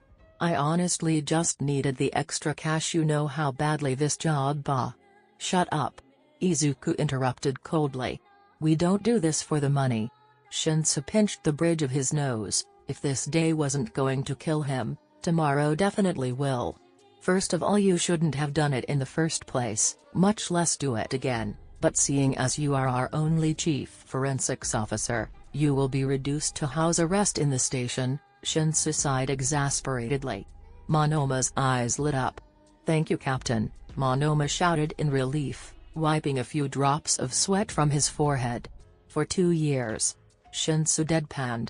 2 years? Monoma cried. They were still being attacked by the press outside the station when Tetsu walked through the lab doors. "They say if they don't get an interview they'll camp out here." The silver-haired male sighed. "They do realize we can just arrest them, right?" Shinsou commented as he leaned against a countertop in the lab. All stood in silence. It had been the weirdest 24 hours of their lives. Then Izuku asked a question. "Who was the guy identified as in the Todoroki mansion?" Izuku asked sternly, his eyes in a faraway place. "Well, my men on the site right now say his name is Tomura Shigaraki. Ring a bell?" Tetsu answered casually. "Nope," Shinsou said tiredly, popping the pea. Then Izuku said something that would shock the 4 males for the rest of their lives. "It wasn't him." "What in living heck do you mean he didn't do it?" Bakugo exclaimed furiously, marching over to the greenette and stopping right in front of him. "I mean, it wasn't him, idiot," Izuku snapped, his patience was wearing thin. "Why, you little," Bakugo growled, getting ready to punch the greenette, but they were suddenly interrupted by Shinsou trying to understand the situation. "So what you're saying is, he wasn't the killer?" Shinsou questioned, shocked. That's exactly what I'm saying, thank you. Izuku replied saltily, hooking his thumb through a loop on his holster. But you literally saw the man try to murder him. Katsuki ground out, inching closer to the green-haired cop. Izuku wanted to hurt the blonde but kept his temper at a minimum. It's not him. Izuku replied brusquely, folding his arms across his chest casually. How do you know? Tetsu asked, utterly confused. He was clearly late to the conversation and didn't know what to make of it. Izuku shrugged. Something just isn't right. What's the motive? Izuku muttered as he walked over to the lab table and looked at the pictures they had lined up earlier. Something's wrong. Shinsou stared at his friend, thinking maybe the sleep deprivation was getting to the greenette, when all of a sudden Izuku let out a cry, making everyone in the room jump. Dang it. Izuku slammed his fist on the cold hard table, still staring at the pictures. Why couldn't he think? Izuku, I think you need to get some rest. Shinsou advised, walking over towards his best friend. No. Izuku objected hastily, holding out his hand signaling Shinsou to stop, which he did. Something's not right. They were all from rich families, all went to UA, they were all pros, so why did this random man who looked like he just dragged himself off the streets kill them? What was the motive? Do we really need motive? Bakugo questioned gruffly. All eyes slowly turned to glare at him. I was just asking, Katsuki exclaimed. Chill. Says you, Izuku said sardonically. The room fell silent once again. Izuku stared down menacingly at the pictures as if they were fighting him. In a way though, they were. He had never felt so horrible in his life. His ex-tormentor was working on a case with him, and he had to constantly push back all of his hard feelings and hatred for the blonde. Sometimes he just wanted to give up on life, but now is not the time. Izuku ordered mentally, interrupting his own thoughts. Think. Then something clicked, whether it was from the motivation he felt not let the 3 dead victims leave the earth in vain, or watching Bakugo's pride crumble, he'll never know, but something snapped into place.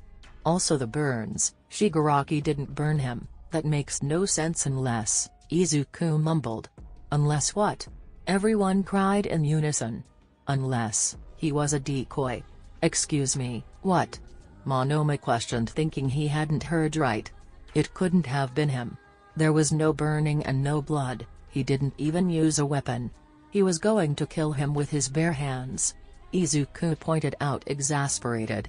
All 4 men just stared at the greenette, his words sinking in. Izuku was right, and they were only now starting to realize it. The killer knew we were coming, or someone tipped him off. So, he sent out a human decoy to get killed instead. As sick as it is, Izuku said point-blankly. Shinsou's eyebrows furrowed. Wait, that means that someone old, who? Shinsou asked, looking around the room. The only people that were there when we were discussing the plan was you, me, Ground Zero, and the Todorokis, Izuku said, holding his chin as he thought, his face pensive. Bakugo growled internally when he heard the use of his pro-hero name. Izuku hated him, but he would force him to finally stop ignoring him once this whole fiasco was over. So that means, it's one of us? Shinsou questioned, cocking one eyebrow. Every pair of eyes in the room looked to the other. Trust was immediately forgotten, but Izuku knew better. He knew it couldn't possibly be anyone in this room.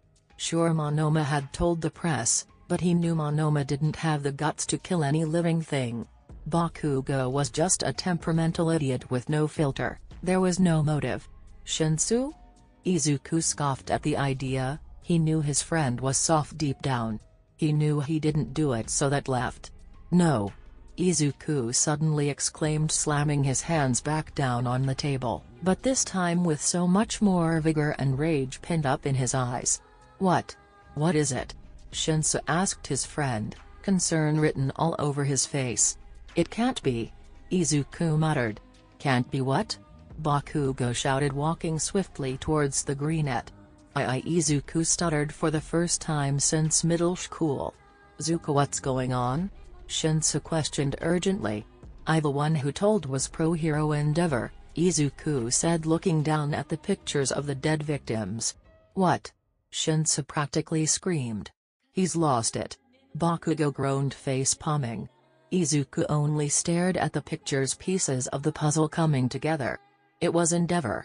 Are you out of your tiny mind, nerd?" Bakugo shouted as he threw his hands up in the air. That was the wrong thing to say. Izuku whipped his head up to glare murderously at the blonde, his eyes set ablaze with rage. "I am a cop, don't ever call me that." Izuku spat each and every word out, slowly letting the venom in his voice drip into them. Everyone in the room flinched at the sight of Izuku. Everyone except Bakugo apparently knew not to mess with the greenette. He had just been almost strangled to death only hours ago, not to mention his body hurt like hell from the fight with Muscular. "Izuku, how on earth is that possible?" Shinsou questioned, staring intently at his friend. "Because 1. Endeavor has motive. All those people were kids from his competitor big-name companies, right?" Izuku said, looking up from the pictures at the rest of the group. Shinsou nodded at the statement, for he was in fact right. All 3 bodies were from rich families with some of the biggest corporations in Japan, all competing with the Todoroki Corporation, making Endeavor a prime suspect. The whole room was shocked. Izuku was actually onto something. Now none of those competitors are working because of the grief of losing their children, and the only one left working is Endeavor's company, Izuku stated pensively. "But we can't get him with just a theory," Monoma said, cocking one eyebrow. "No, but we can get proof if we," Izuku began. "No way. We are not doing one of your crazy schemes and getting you strangled to death again," Bakugo commanded angrily, fearing for the greenette's safety, which was very unusual. "We need evidence, or to catch him in the act," Izuku argued, glaring at the explosive male. "There's one question, who's next?" Shinsou interrupted sternly, contemplating the entire situation. "We have to come up with some sort of a plan," Izuku quipped angrily, his jade eyes burning bright. "Well, then let's ask, who else is a top competitor for Endeavor?" Nieto suggested calmly, but before anyone could speak up, bam! The lab doors burst open. 3 different officers came frantically rolling in, a body on a steel cart. Izuku's heart felt as if it had stopped working for a few seconds as he looked at the tarp-covered body. "Officer Monoma, we need an autopsy report now," yelled one of the cops. Shinsou just stared shocked, while Bakugo grimaced. Monoma jumped a little out of surprise, but then went to work. Izuku just stared hopelessly at the corpse as Nieto grabbed his tools and prepped the body for the process. Shinsou, Bakugo, and Tetsu stepped outside as the autopsy went on, but Izuku stayed inside the lab, pacing back and forth like a madman, racking his brain and trying to think of any legal way they could get evidence or catch the pro-hero in the act. Monoma, who now stood at the lab table in surgical gloves, looked up from the body and at the greenette, cocking his eyebrow. "You do know you can sit down, right?" the blonde asked, looking back down at the body, grabbing a poke tool and steel scissors casually. The greenette grumbled. "I don't understand it. I'm stuck. I can't think of any way to solve this." Izuku groaned in despair, putting his hand over his face, then dragging it down, all the while pacing back and forth. "Well, you have to solve this one or the press will kill you," Monoma commented nonchalantly. Izuku stopped dead in his tracks, turning to face Monoma. "Monoma, I swear, don't push your luck," the greenette warned menacingly. The blonde put his bloodied gloved hands up in mock surrender, making Izuku want to beat him into a pulp. "Are you almost done with that?" Izuku snapped, slowly continuing to pace. "Barely, you should have waited outside," Nieto griped. "Oh, shut up, Nieto," Izuku grumbled, folding his arms tightly over his chest. The blonde smirked. "Oh, Nieto is it now? Actually, I kind of like hearing my name come from your mouth so casually," the greenette growled. "Wow. I think you missed your calling, Monoma," You should have gone into stand-up comedy. You're hilarious, Izuku snapped, marching up to the opposite side of the corpse. Monoma chuckled, enjoying the greenette's reaction, while Izuku grit his teeth and pulled on his hair in frustration. How? Just how? Izuku questioned angrily as he let his hands rest in his hair. Izuku then resigned himself to look down at the corpse in despair, letting his arms drop, when he suddenly noticed a tuft of blonde hair underneath the tarp covering the dead body. The greenette lifted up the tarp to reveal a blonde male, wearing what was now a burned jumpsuit that was covered in sequins and glitter. Then he saw it. The logo of the Aoyama company imprinted on the jumpsuit's sleeve. Is this Yugayama? Izuku stuttered, barely believing his eyes. Monoma nodded gravely. A real shocker, was all the blonde could say, but Izuku stood frozen. Monoma looked up after a moment's silence to see Izuku staring out in shock. Izuku? Izuku? Are you okay? Nyeto questioned worriedly. Izuku suddenly let out a cry, shocking Monoma, who almost dropped his surgical scissors on the floor when he heard the outburst. I got it. Yes, I got it. I know what to do. Izuku shoved the lab doors aside, coming out into the station. The three males waiting outside watched in surprise as Izuku walked straight out the front door. The trio rushed after the greenette, who was pushing through the mob of reporters as if they were nothing, determination written all over his face. Izuku! Shinsou called, panting heavily as they finally caught up to the cop who had made it out of the crowd and was walking towards his squad car. What are you doing? Shinsou cried. I'm going to solve a murder, or four. Izuku retorted sarcastically. What in the living heck are you saying? Bakugo hollered angrily. I'm saying, I know what to do. Izuku replied, opening the car door. Shinsou just stared in disbelief. How? You were just in the autopsy room for 5 minutes and you didn't even get the results, Tetsu yelled in confusion at the entire situation. We're going to catch the killer in the act, Izuku stated firmly, ignoring Tetsu's outburst. So, get in the car. Where the heck are we going? Bakugo boomed from the back seat. To the Todoroki mansion. Izuku answered impatiently, gripping the steering wheel till his knuckles turned white. What? Why? Everyone in the car cried at Izuku. Because someone is going to get killed at their house. That's where the next victim is. How on earth do you know that? Tetsu shouted at the driver, whose patience was wearing thin. Because every other murder was in that house, Izuku yelled as he swerved the car at high speed. Again, how do you know? Bakugo bellowed. Izuku frowned. I don't really have time to explain. He answered hastily, keeping his eyes on the road. You're speeding. Tetsu pointed out randomly. What do you want me to do about it? Stop, pull over and give myself a ticket while someone just gets murdered down the street? Izuku shot back profanely as he dodged a couple of red lights at which Tetsu started to practically cry at. Shinsou finally spoke up. Zuku, what's going on? Shinsou questioned earnestly, looking at his best friend. Izuku remained serious. You're going to have to trust me, Shin, Izuku said sincerely, staring at the purple-haired male. Okay, but if you get shot again it's your fault. Shinsou reasoned. Izuku suddenly jerked the car to the left, causing Bakugo and Tetsu to let out angered grunts and shouts. Isn't it always? The car finally stopped in the Todoroki's massive driveway. Izuku shoved his car door aside and ran up to the building, ignoring Shinsou's shouts of protest. He raced up the spiral staircase of solid white marble and up to the office, then he kicked the door open to reveal Todoroki sitting quietly in a crimson armchair, and across from him sat Denki Kaminari. He was the son of one of the top leading businesswomen in Japan. He held a glass, tipping it so he could take a sip, but in a flash, Izuku rapidly pulled out his gun and shot the fancy wine glass.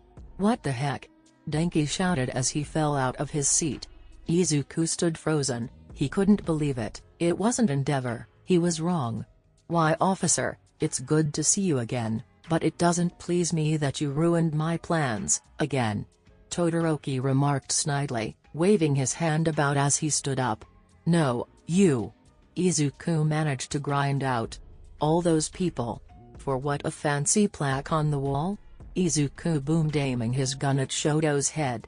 "I did it for a lot more than you can understand," Todoroki replied icily. "Oh Midoriya, it's too bad, you were always one step behind me. I even had to send in a decoy, but I'm sure you figured that out too, didn't you?" Izuku could feel his cold heart swelling with rage. "You're sick," growled the brunette as the herochromatic male took almost unnoticeable, cautious steps toward him. "Well, that's enough fun and games," Todoroki smirked. Then, like a flash of lightning, Todoroki kicked Izuku's legs out from under him, disarming the cop. "Arg!" Izuku grunted as he hit the cold marble flooring. Suddenly the herochromatic man slammed himself on top of the brunette, smothering the cop with his hard chest, pinning Izuku's arms on either side of his head with one firm hand. "Ah!" Izuku cried out, losing his breath at the sudden weight on his body. Well, the smart-mouthed cop is finally silent," Shoto sneered as he pressed himself even harder against the short male. Izuku struggled like mad, but was no match for Todoroki in this position. "Let me go, Todoroki," Izuku threatened menacingly, despite their position, his eyes and voice spilling over with venom. "Oh ho ho!"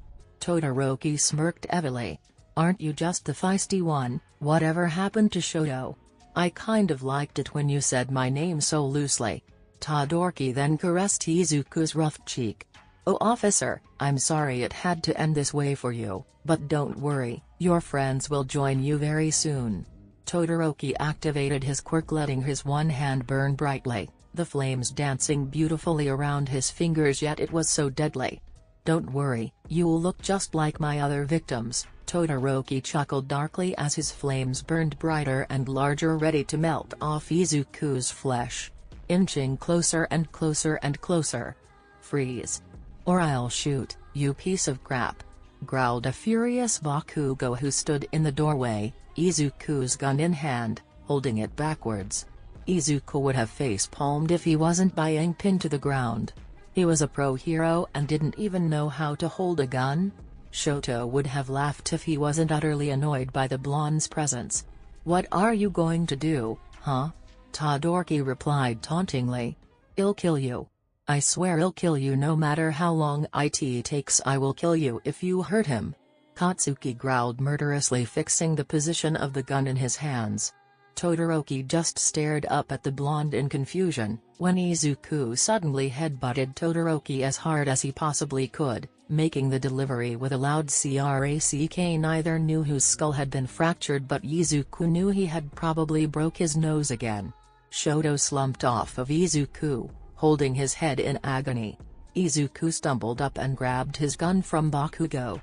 "You're done, Todoroki, and I hope it's pitch black in your jail cell, because then you'll know what your soul looks like," Izuku spat wearily, holding his aching head while stumbling backwards a little.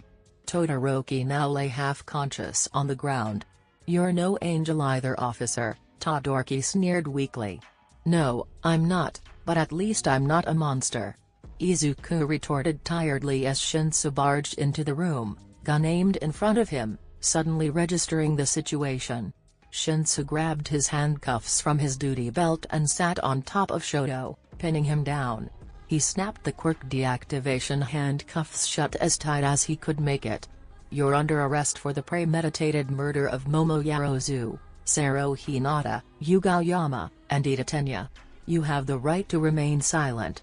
Izuku's eyes went dull. He felt himself slowly being lifted by a pair of strong arms, but the world around him had become hazy and surreal.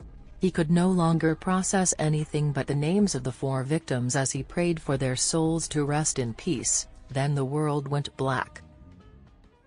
Izuku's eyes opened painfully to see blurry flashing lights of ambulances and squad cars. The sirens and shouts were faded, making them almost non-existent. He turned his head to see Shinsou along with Bakugo and a few EMT personnel rushing him on a stretcher. Shinsou was just about having a heart attack as he rushed his only family to an ambulance through the massive driveway of the Todoroki household. When suddenly, he felt something grip his arm. It was strong yet gentle. He immediately looked down to see Izuku, his eyes half-lidded and hazy. Shin. Izuku muttered, gripping his friend's arm tighter. Yes, I'm here," Shinsou answered excitedly as he kept pace with the stretcher, taking Izuku's hand in his own. "Here's what happened," Izuku said firmly, his grip on Shinsou's hand tightening. "What? Are you serious?" Bakugo shouted, shocked that this was what Izuku was thinking about after he had just fractured his skull. Izuku winced. "Shut up, time bomb," Izuku snapped angrily, but then regretted it when he felt his head swim. A pang of agonizing pain shot through his body. "I know what happened." Shinsou and Bakugo kept pace with the stretcher as they listened. "Todoroki killed all of them," Izuku stated drowsily. "Yes, we know, but how?" Shinsou questioned frantically. Todoroki invited each and every one of those bros, and poisoned them. He knew they would drink the wine. Being raised in a wealthy family, they were practically brought up on it, so he put the poison in the wine and would pour himself some wine from another bottle. Izuku explained wearily. By now the stretcher had slowed to a stop as even the medical staff listened. "Then why were all the victims burned if they were already poisoned?" asked the purple-haired cop in confusion. "Simple, one word, motive," answered the greenette. "But what was the motive?" Bakugo snarled, moving closer to the greenette's practically limp body which was strapped to the stretcher. "It was right in front of us this whole time. It wasn't about the companies at all. Todoroki did it to frame his father," Izuku explained sternly. "That's why he only used his left side. He wanted everyone to think his father had killed them for his corporation. That also why he came to get a restraining order on his father, to set the stage for suspicion, or that we could somehow connect him harassing his son to the murders. And you fell for it like idiots," Bakugo growled angrily. Izuku glared at the blonde. "You did too, you blonde bomb," Izuku quipped cuttingly. "Why you?" Bakugo started, but was instantly interrupted by Shinsou. "But what about the first victim? He was covered in blood. That's where everything fell into place for me," Izuku answered weakly, his voice becoming hoarse. "Hinata had blood on him because he wasn't the last victim." "What?" the two shouted in shock. "They were all killed in a different order. Todoroki killed Momoyaozu first. My men told back in forensics told me that she was his ex." Shinsou nodded. "But how do you know?" "Because he started with the one he hated, that's why the burns were so severe. Next was Tenya Ida, he obviously was second choice, his family was the richest, so he invited him over, and killed him. Then there was Aoyama, he was the second to last, his beauty was top in Japan, so Todoroki poisoned him." "But what about Hinata?" Bakugo questioned, calming down a little. Todoroki was going to leave it at that, but he didn't expect Hinata to find out about his plan, causing him to wound him physically in panic and haste, that would break the pattern of just death by fire. That's why he let us see Hinata first. "But we found them in a completely different order," Shinsou exclaimed. "Shoto hid the bodies, then dropped them off in the city where they could be found in his order." Izuku coughed out. Katsuki growled at the use of the heterochromatic male's first name coming out of the cop's mouth so casually. "Making," Shinsou started. "Making Endeavor look like the killer, because every death after Saros was burned without any trace of blood or wounds. Plus, he thought if he was the first out of 4 murders, we would forget him easier," Izuku finished. "But there's no proof. We can't convict him," Shinsou snarled as he banged his fist against the steel of the medical transporter Izuku was strapped to. Izuku was about to protest when suddenly he felt his body fading, his vision growing darker. No, wait, I have to tell them. I didn't get to tell them," Izuku yelled internally as the angry shouts of Bakugo and Shinsou faded away. Black, everything was black. Was he going to die? If he was, he didn't care. Then all of a sudden his eyes shot open at the loud sound of a heart monitor beeping. The bright hospital lights seared his eyes as he tried to open them wider. "Izuku. Izuku," came a gruff voice from beside him. "What?" Izuku groaned angrily. "5 more minutes. You just woke up from a coma," came Shinsou's concerned voice. There was a moment of silence. "Okay, 2 more minutes. Zuku," shouted the purple-haired male in protest. "Man, ease up. I just got out of a coma and you're yelling at me," Izuku griped. His voice soon became clear. He then could see Bakugo sitting in a chair by his bedside, clutching his hand as if the greenette would slip away any second, and Shinsou looked like he had gotten way less sleep than he usually got, which, let's be honest, isn't much. Izuku frowned and tried to wrench his hand away from the blonde. The keyword "buying" tried, but Bakugo wouldn't let go, trapping Izuku's hand in his own. This made Izuku furious, but there wasn't much he could do while lying in a hospital bed. "First of all, where am I?" Izuku drawled tiredly. "You're in med bay at the station," replied Bakugo. Then Izuku turned to Shinsou, only to be surprised by his enraged face. "You scared me to death, Zuku," Shinsou cried furiously, marching towards the greenette. Izuku expected to get a hard slap in the face, but instead, Shinsou threw himself at the green-haired cop, running his fingers through his emerald locks. They hugged for a few minutes, Shinsou grasping at Izuku as if he would lose him at any moment. Izuku chuckled at the display of affection, which had been causing Bakugo to growl. Then suddenly, Izuku finally registered the situation. "Wait, what? A coma? For how long?" Izuku exclaimed, exasperatedly, waving his arms about frantically. 3 hours. Shinsou answered. "That's not a coma," Izuku snapped. "It felt like one to me," Shinsou affirmed, getting off of the greenette. "And you call me over-exaggerant?" Izuku quipped angrily, throwing his hand up in the air in disbelief. Then Izuku's eyes instantly widened.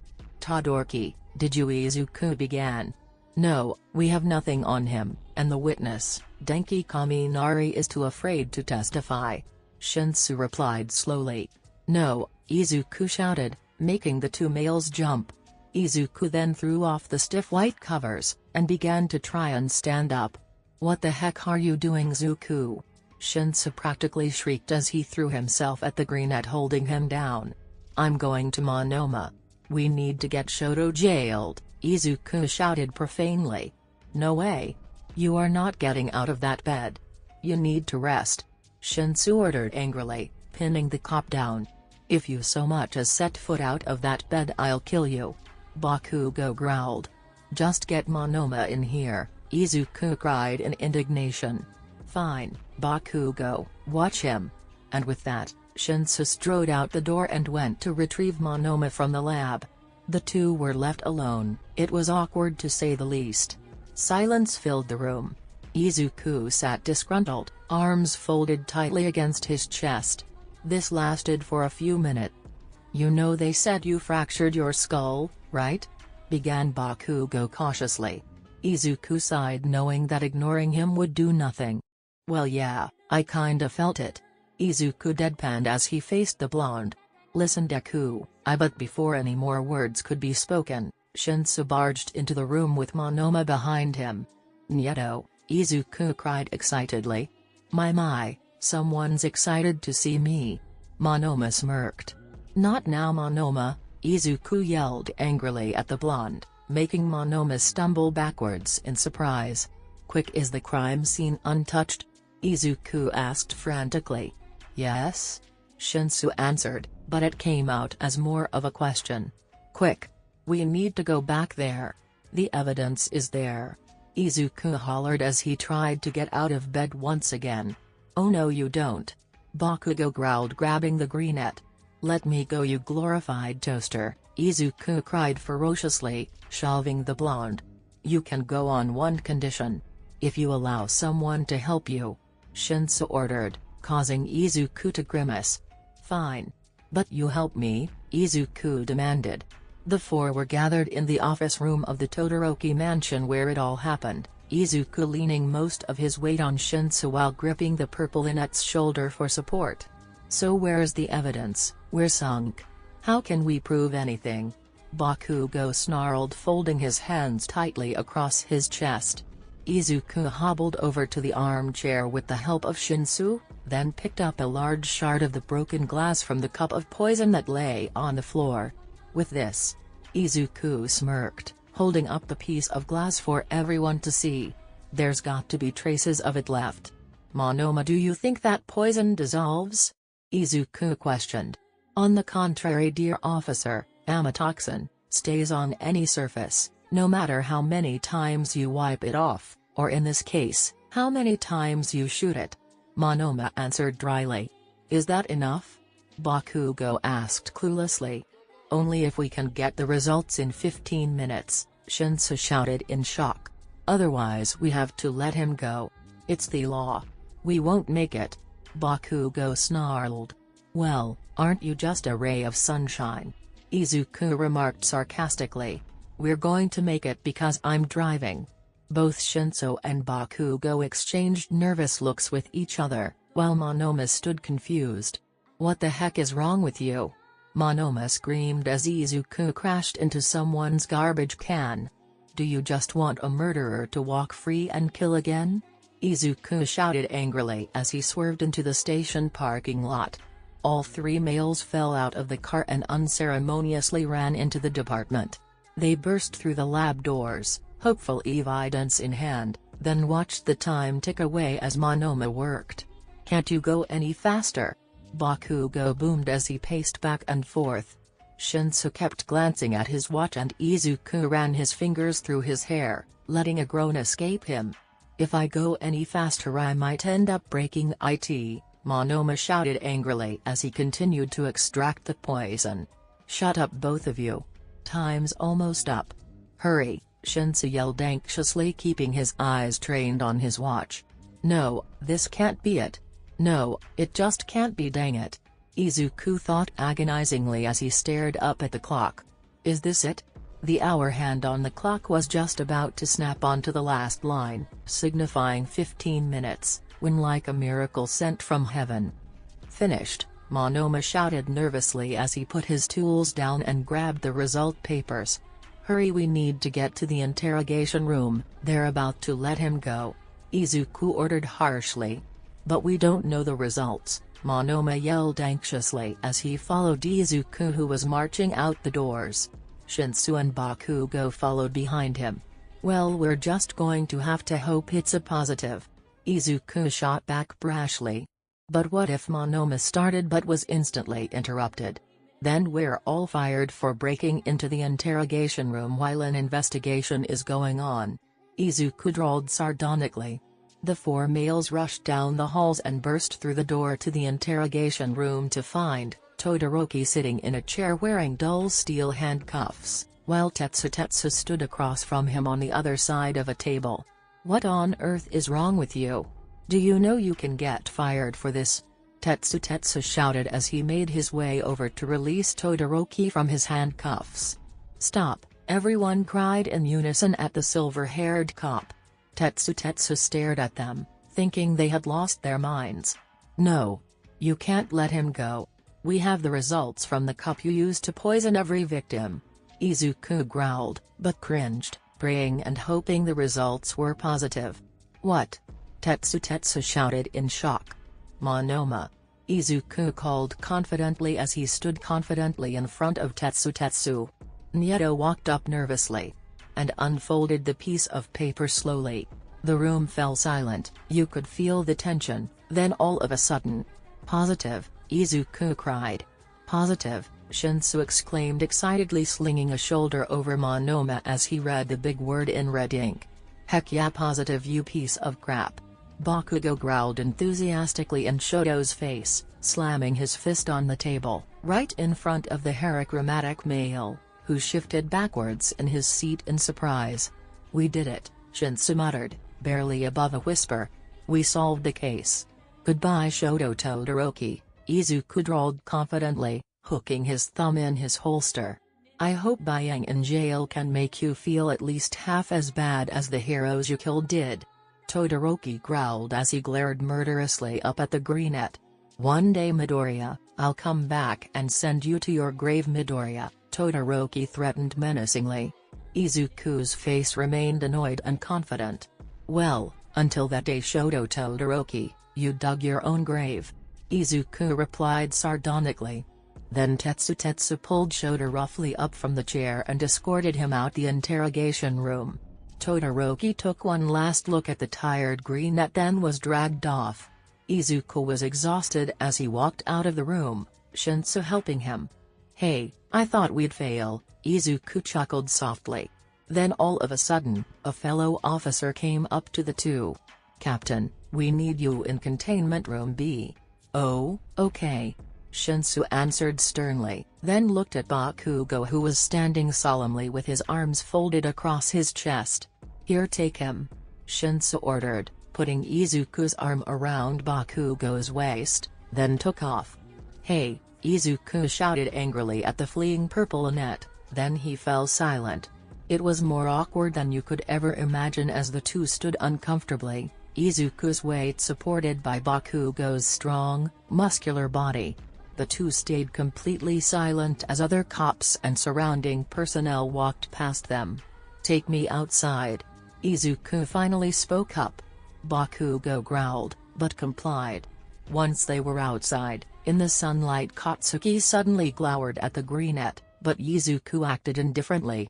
God darn it Deku. Bakugo growled as he dragged the green-haired cop behind the building. What the heck is wrong with you? Let me go or I'll kill you, Izuku demanded brashly as he slammed his fist on the other's shoulder. Shut up Deku. The blonde commanded abrasively as he slammed the greenette against the wall once again.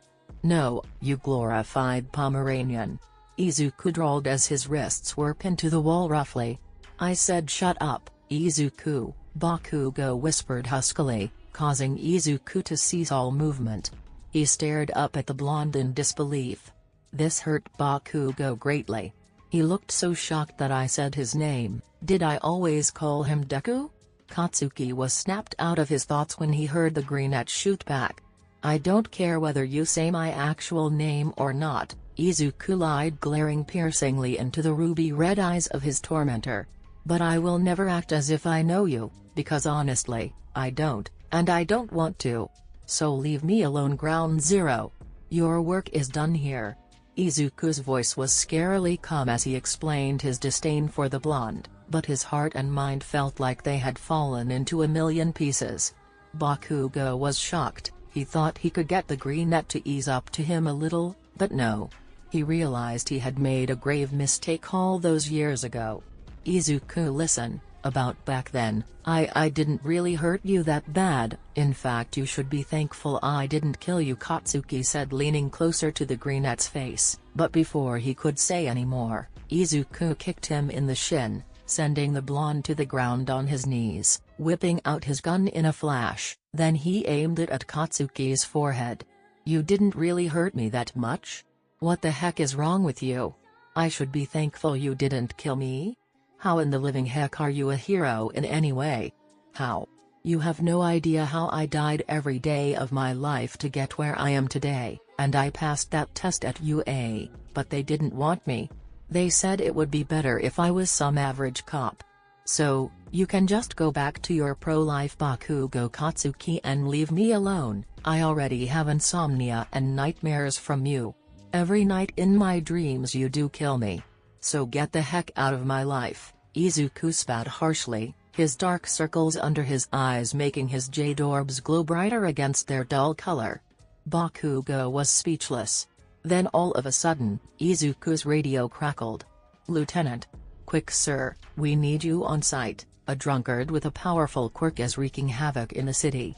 Izuku whipped out the radio and held it to his face tiredly. Copy that, Sergeant, be there in a flash. He drawled sarcastically. He shoved the radio back in his duty belt, then looked at Bakugo, who was picking himself off the asphalt. Duty calls, Izuku smirked. A powerful quirk versus a quirkless cop. That will be the end of the video. See you never, haha.